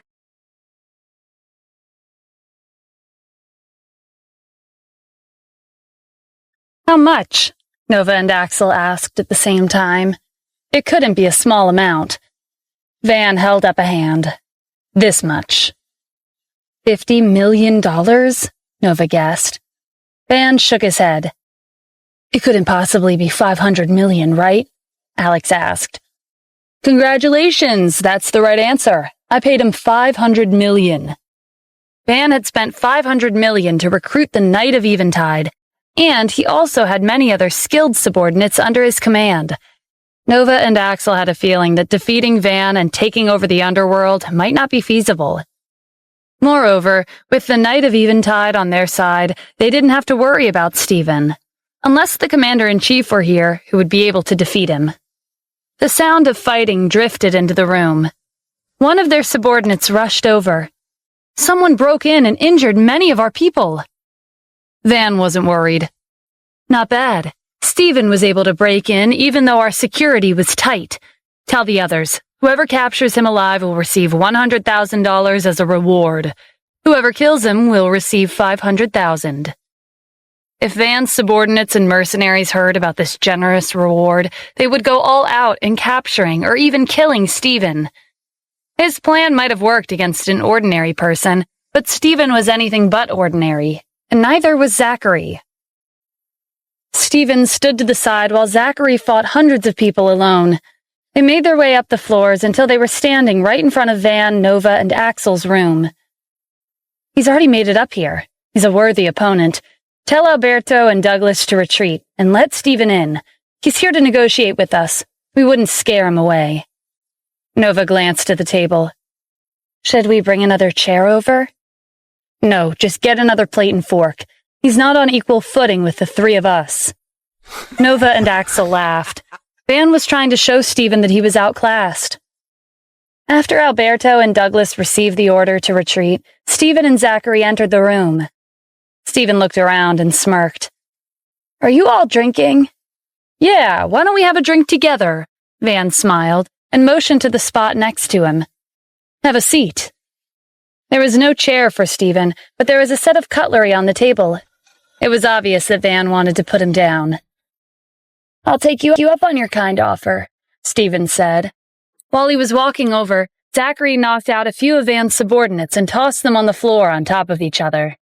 Stephen didn't even turn to look as he sat down on the chair that Zachary provided. Van, Nova, and Axel were stunned. They watched Stephen pick up a fork and begin to eat. It's good, he praised. The texture and aroma is enough to make anyone's mouth water. It's a rare delicacy that only the rich can enjoy. This must be why everyone wants to be wealthy. The three of them sat in silence as they watched Stephen eat and drink. He looked up from his plate. Why are you all staring? Let's eat together. None of them moved. Stephen wiped his mouth with a napkin. Are you already full? All right then, let's talk business. Today is the deadline we agreed on. Have you thought about my suggestion? I admire your courage, Van said. You barged in here with only one person, but you should know that even Neil Brandt, who ruled over the underworld for decades, wasn't daring enough to step foot in my fighting arena. You don't have the qualifications for us to submit to you. Nova and Axel nodded in agreement. Then may I ask what qualifications I need? That's a good question. You've taken down a good number of my people, but I haven't shown you my trump card yet. Is that so? Have them come out then. I'll take care of them all at once, Stephen said. Don't regret your words later. Van clapped his hands, and the door opened. Alberto and Douglas walked in with a group of mercenaries behind them. If you make it out alive, we'll talk about the necessary qualifications again, Van said with a smile. Stephen glanced at the new arrivals. Is that all? One person is enough to deal with them. Van laughed. You're going to fight them alone. Ever since Alberto and Douglas had become regular participants in the fighting arena, no one had ever challenged them to a one-on-one fight. No, I won't fight them personally. The person behind me is more than enough, Stephen said. Zachary didn't seem impressed when he sized up Alberto and Douglas. Stephen and Zachary's indifferent attitude got on their nerves. Alberto waved the blade in his hand, while Douglas raised his club. The two of them ran toward Zachary at an inhuman speed. Van broke into a grin. No one would be able to match up to them if they attacked together. Zachary didn't have much of a reaction. He stood there and watched them rush at him. Alberto was the first to attack. His blade grated along the ground as he ran. He strengthened his grip and swung. Sparks flew as it headed straight for Zachary. To Alberto's surprise, Zachary took a step back and avoided his attack. Douglas followed up and swung his club. Zachary disappeared, and his club slammed against the floor, leaving a crater in its wake. Zachary laughed. I wasn't expecting anything, but since I've given you both a chance to make your move, that should be considered as me being polite. Now it's my turn. Zachary's figure blurred, and he reappeared in front of Alberto.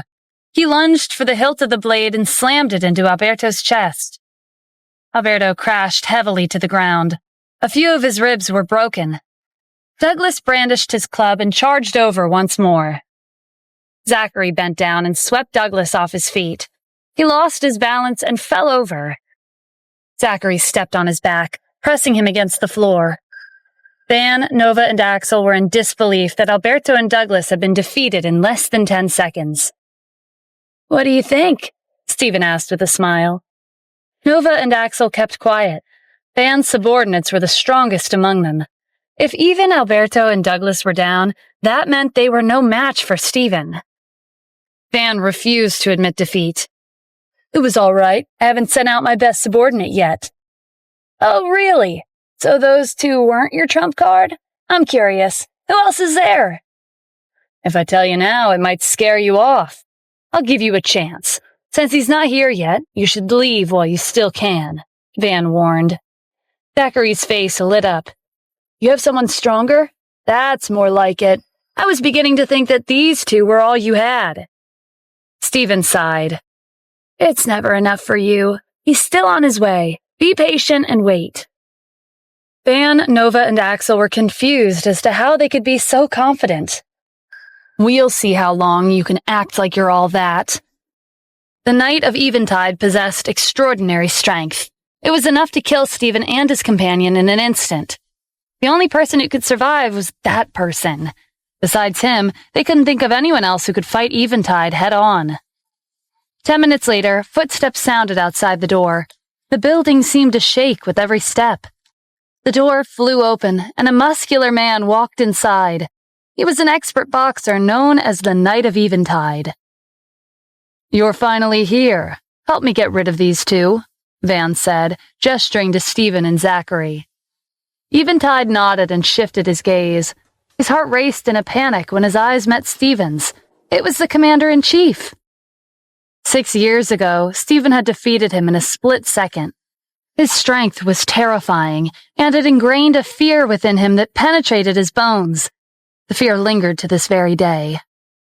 Eventide walked over to Stephen under the watchful gazes of Van, Nova, and Axel. They were anticipating a clean defeat, only to be shocked when he lowered his head respectfully and greeted Stephen. Zachary frowned. "You were defeated years ago, but you're back to make an enemy of the Commander-in-Chief?" "I've never thought about going against this country ever since our battle 6 years ago," Eventide said. "It was only recently when I became Van's subordinate and came to the U.S. I had no choice because I didn't have any money to survive." Van, Nova, and Axel were astonished as they listened to their conversation. Eventide was acting so humble in front of Stephen.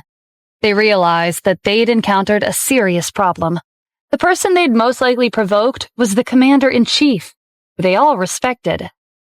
Eventide glanced at the three of them. "This is the Commander-in-Chief. Why are you still sitting there? Do you want to become his enemy?" Van, Nova, and Axel jumped out of their seats and lined up next to Eventide. They lowered their heads and said, "We'll follow your orders, Mr. Adams." It was at this moment when Van, Nova, and Axel understood the reasons behind the recent chaos. Neil Brandt had ruled over Washington, D.C. for decades, but he disappeared as soon as he left seclusion. Sanger Corporation was on par with Neil, and they even had help from Jer Wilkins, but they ended up leaving the country. A small enterprise like the Wyvern Group had managed to shake two deeply rooted forces in Washington, D.C. It wouldn't have been possible if they didn't have a powerful background. None of them could have guessed that the person behind the Wyvern Group was the Commander-in-Chief. Going against him would spell the end for them.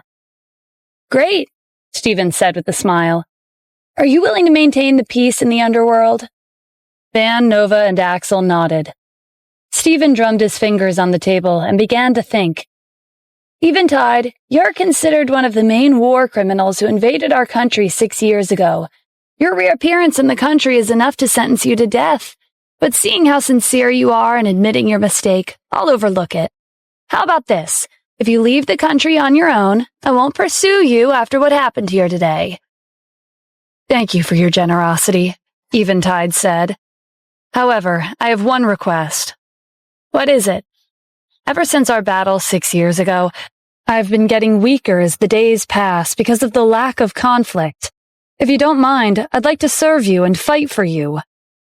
Eventide felt that what he said was a bit rude, so he added, I don't mind if you don't think it's a good idea. I'll leave the country right away.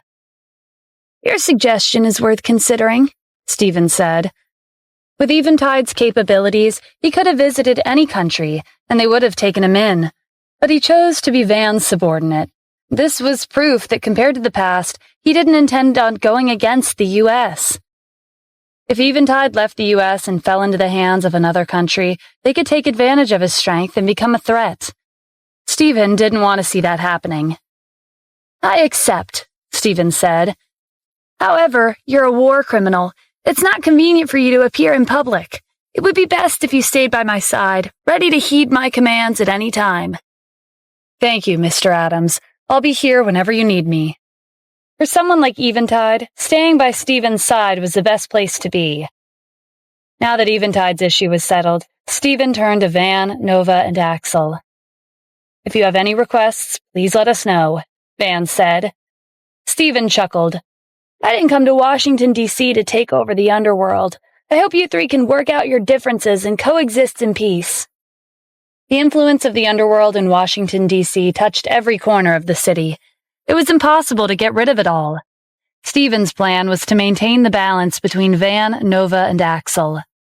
The three of them had once been Neil's subordinates, and they held a prestigious status in the underworld. Van, Nova, and Axel's grave expressions softened. Stephen was allowing them to retain their positions. That's not all. The three of you took advantage of the turmoil in the city when Neil Brandt disappeared and Zanger Corporation left to stir up trouble. To make up for it, I've decided to have each of you pay $10 billion as compensation. What do you three think? Van, Nova, and Axel agreed to pay the fine in a heartbeat. $10 billion was a huge sum, but as long as they were able to keep their lives and their positions, they would eventually earn back the money. After receiving $30 billion from Van, Nova, and Axel, Stephen went to find the deputy inspector. You took care of it already? He asked, surprised by how efficient Stephen was. The underworld had been exerting its influence recently, and it was giving the local government a huge headache. With Stephen taking action, the issue was resolved in no time at all. More importantly, he'd even brought back $30 billion. Use the $30 billion for public welfare. You're not allowed to use the funds for personal reasons, Stephen said. I understand, Mr. Adams. The deputy inspector's respect for Stephen deepened. Stephen could have easily taken the $30 billion and no one would have found out. But not only did he hand the money over to the government, but he was also even instructing them to use the money for the people. The deputy inspector watched Stephen's departing figure with a sigh. The country was lucky to have someone like him as the commander-in-chief. Shortly afterwards, the deputy inspector donated the money to charity organizations. He also publicized the commander-in-chief's accomplishments to the media. He received unanimous approval from the people of the city. After resolving the issues with the underworld in Washington, D.C., Stephen returned to Los Angeles. As soon as he got off the plane, he received a message from the Cassidy family, asking him to attend a meeting. Apparently, they had something important to discuss. When Stephen arrived at the Cassidy family's villa, everyone was already there. They'd been waiting for him. You were in Washington, D.C. yesterday, so I didn't get a chance to tell you, Harry said. But it's not too late for me to tell you now. You and Kim are divorced. That was the last thing Stephen expected to hear. When did this happen? Why didn't I know about this? You know now, don't you? Also, your divorce certificate is ready. Harry placed the document on the table. Stephen picked it up with a puzzled look on his face. He looked it over. His name and Kim's name were both on it. Even their photos were there. He inspected the seal and found that it was real. Silence filled the room. Then, Stephen started laughing. The Cassidy family is really amazing. You actually pulled off a divorce when I wasn't around. Stephen, you and Kim are divorced. You two are strangers now. I hope you can stay away from her from now on, Helen said. Did you think you could restrict me just because you got these divorce certificates? Sorry, but that's not happening. I just want to know one thing. Did Kim agree to get a divorce? Of course she agreed. How else do you think we were able to get them? Harry said. Stephen glared at him. Shut up. Did I ask you? He looked at Helen dead in the eye. Helen was startled, but she didn't let it show. Yes, Kim did agree. Stephen shook his head. No, I don't believe you. I have to ask her myself. Helen glanced at Harry, signaling for him to come up with a solution. Why don't we ask him to come over and confront him? We already have the divorce papers. There's nothing to be afraid of, Harry whispered. You're right. I'll give her a call. At this time, Kim was busy with work at Tanith Corporation. She didn't have time for Helen, especially not when she processed the divorce certificates behind her back. Helen waved the phone in her hand. Did you see that? Kim doesn't want to talk to you. You two are divorced now, so you have nothing to do with each other. You should back off. I've only heard your side of the story, Stephen said in annoyance. It's up to you whether you believe me or not. You should already know that Kim is the CEO of Tanith Corporation. She's worth billions, and she even has the Wyvern Group behind her. There's a good chance that she'll be worth hundreds of billions in the near future. Take a good look at yourself. You're only a security guard. What else can you do? The gap between you and Kim will only get bigger. You two live in different worlds. If you want what's best for her, divorce is the best option. I'm part of the reason behind Kim's success, Stephen said. Harry scoffed. It's been a few months since we last met, but your habit of bragging hasn't changed. Do you really think you played a role in getting her to where she is today? Yes, I do think that. That's ridiculous. The more you talk, the worse you get, Helen said. Stephen, I know what you're worried about. Since you're divorced, you no longer have our family's support, so you might encounter difficulties in the future. But don't worry, we've prepared for this. She motioned to Harry, who took out a check and handed it to Stephen. This is a check for $10 million. You can go to the bank and withdraw it at any time. You can live a comfortable life with this money. To the Cassidy family, this wasn't a charitable act. They considered this $10 million check to be an investment. In the future, Kim would be worth hundreds of billions. They would earn back this $10 million in no time. For the sake of rising up the ranks of the elite families, this $10 million was worth it. Stephen stared at the check that had been shoved into his hand. Are you saying that my marriage with Kim is only worth $10 million? Don't cross the line, Stephen, Helen snapped. $10 million is enough for you to live comfortably for the rest of your life. Don't throw away this chance, Harry said. A mere $10 million is nothing to me. Anyway, I'll ask him myself about this divorce. Stephen turned around and walked to the door. On his way out, he realized that he'd forgotten about the check in his hand because he was so angry. He crumpled the check and tossed it in the trash can outside the house. Unbeknownst to Stephen, after he left, a homeless man passing by happened to see a crumpled piece of paper that resembled a check in the trash can. He picked it up and smoothed it out. He couldn't believe his eyes when he saw the amount written on it. Helen came back to her senses after Stephen left so abruptly. Did he take that check with him? He was talking as if he didn't need the money, but after seeing that it was really $10 million, he took the check anyway. He's two-faced. He tries to keep up appearances, but there's no denying that he needs the money, Harry said. Let's forget about that for now. Stephen's good at using his fists. We can't let our guards down. I think he'll be looking for Kim at Tanith Corporation soon. Why don't we hire a personal bodyguard for her? Helen suggested. She's a billionaire, but she walks around alone. I'm worried about her. Leave it to me, Grandma. You want to stop Stephen from meeting with Kim, right? I heard a group of soldiers from the Special Forces retired recently. There might be a few of them who are well suited to being Kim's personal bodyguard. The Cassidy family quickly made arrangements and hired a personal bodyguard for Kim. Her name was Camilla, and she was a retired soldier who had served in the Special Forces. During the interview, everyone in the Cassidy family was satisfied with Camilla's martial arts. They were confident that Stephen wouldn't be able to get close to Kim with her around. Kim was too busy to care about the bodyguard that the Cassidy family had arranged for her. She agreed without thinking too much about it. There was loads of work to be done at Tanith Corporation. After Neil disappeared and Zanger Corporation withdrew, with the support of the Wyvern Group, Tanith Corporation's business expanded significantly. Kim was exhausted, and she barely had time to check her phone. When Stephen arrived at Tanith Corporation, the security guards greeted him. Even though they were transferred here from the Wyvern Group, he was still their boss. Stephen returned their greeting with a nod and headed to the CEO's office. From a distance, he saw a short-haired woman standing in front of Kim's office. She was dressed in a suit and didn't appear to be a client who came to discuss business. She was professional. Her posture was straight, and she had her hands folded in front of her. The woman stopped him when he walked over. "Who are you looking for?" "I'm here to talk to my wife," Stephen said, confused. "Who's your wife?" "Why are you asking? What does it have to do with you?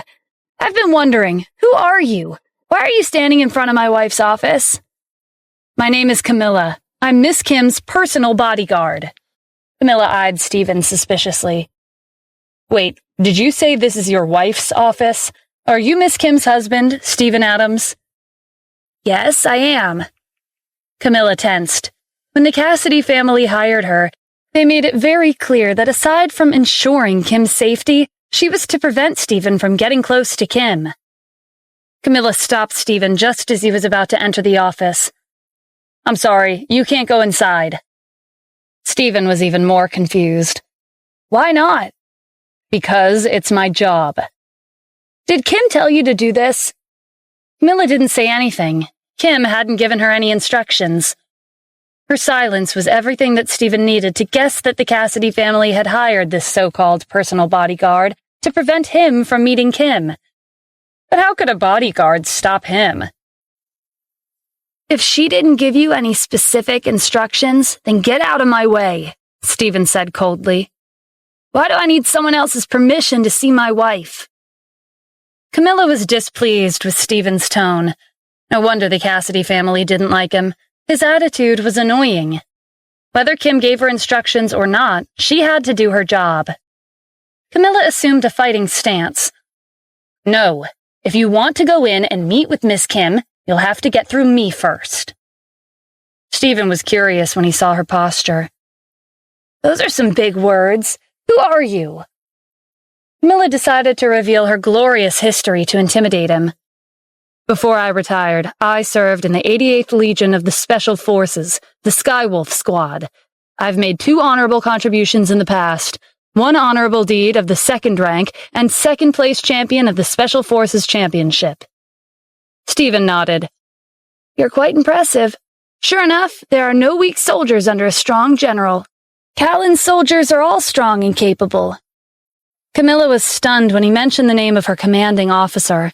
Her squad had been stationed far away from the border, so while the commander of the 88th Legion, Callan Meadows, was famous and instilled fear in the military across the world, the average citizen wasn't aware of his name. Perhaps Stephen was a military enthusiast. That would explain why he was familiar with the achievements of her commanding officer. But wait a minute, did he just address her commanding officer by his full name without honorifics? He spoke as if he was Callan's superior. What Camilla didn't know is that Stephen was indeed Callan's superior. 6 years ago, when 40 countries colluded and attacked the U.S., Stephen didn't win the battle with Dennis, Rosalind, Zachary, and Jaden alone. He had an eye for talent and promoted Callan to a commanding position. During one decisive battle, Callan and his troops were heavily outnumbered, but he emerged victorious in the end.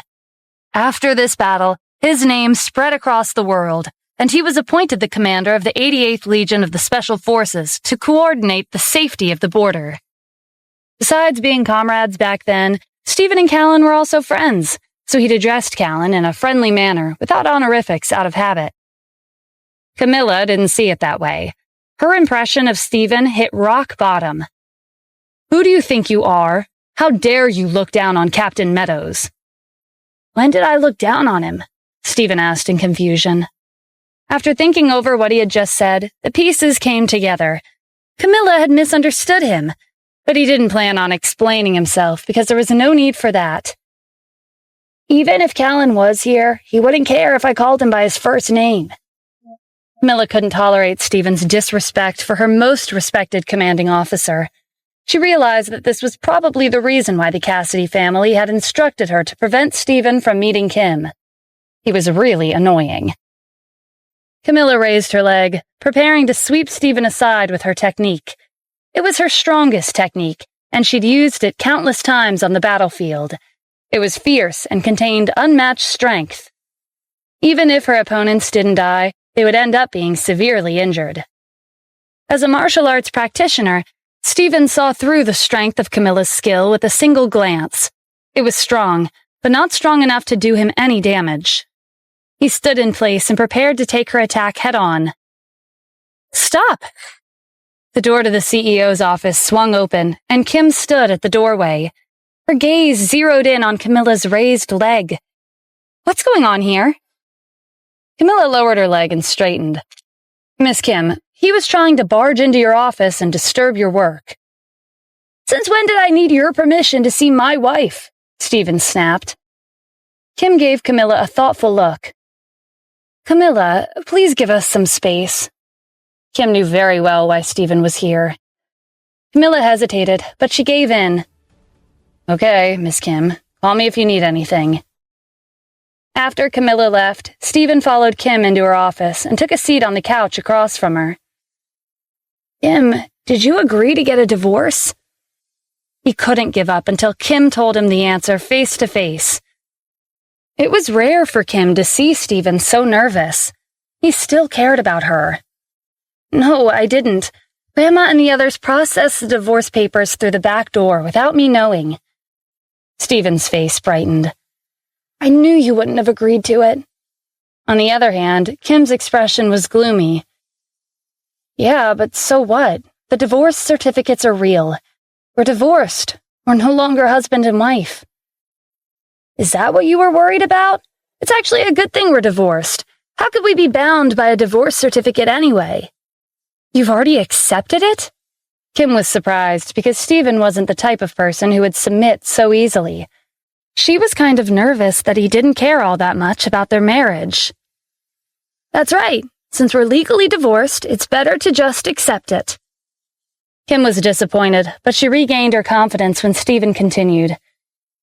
"Kim, do you still remember when I told you that I would give you a wedding of the century?" "Yes, I do remember." "I wasn't joking. We were forced to get a divorce, but this is an opportunity for me to pursue you." Kim instantly grasped Stephen's meaning. She found it amusing that she'd gone through a spiral of emotions in the span of a few minutes. Stephen never planned to let her go. What had she been worried about? "Okay, I'll give you a chance to win my heart. But this time, you'll have to put in a lot of effort. As you know, there are many people who want to pursue me. If you don't take this opportunity, maybe someone will sweep me off my feet and take me away." Stephen laughed.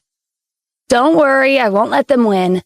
But can you tell your bodyguard to let me meet with you without stopping me every time?" "Okay, I'll let Camilla know." "One more thing. Can you come with me to Los Angeles and tell Grandma and the others that you weren't planning on getting a divorce?" "All right, let's go together." When Stephen and Kim paid a visit to the Cassidy family's villa together, they were surrounded as soon as they walked in the door. "Are you really that shameless? You took the money, and you're still pestering Kim?" Rebecca mocked. "What's wrong with you?" Harry demanded. "You took the money, so why are you here?" The rest of the Cassidy family also ridiculed Stephen. Kim was confused by their criticisms. "What's this money you're all talking about?" Natalie explained what had happened in great detail. Kim turned to Stephen in surprise. "Is that true?" "No, I didn't take the 10 million. "You left with the check in your hand. All of us saw it. Don't try to deny it," Harry said. "When I went out, I threw the check away. If you don't believe me, you can check the trash can in front of the house." "Who do you think you're lying to?" Rebecca retorted. "I know, right? He even told us to check the trash can. It's already been a day. If it's not there, you'll definitely say that someone fished it out from the trash and took it for themselves," Harry said. "You guys don't want to check, I'll do it myself," Stephen said angrily. He thought that since only one day had passed, the check would still be there. Yesterday, he'd crumpled the check and without turning to look, he'd emptied his hand above the opening of the trash can. So theoretically, the check should have drifted into the trash can. Stephen left the house and peered into the trash can by the door. The check wasn't there. Harry followed him outside. "Did you find it?" "No. I predicted this would happen." Stephen turned to Kim. "I didn't take it. Do you believe me?" Kim nodded. "I believe you, but we should find out what happened to the check." "Stephen, I believe you too," Amy said. Ever since Stephen helped her through her marriage crisis with Elliot, her impression of him had changed a lot.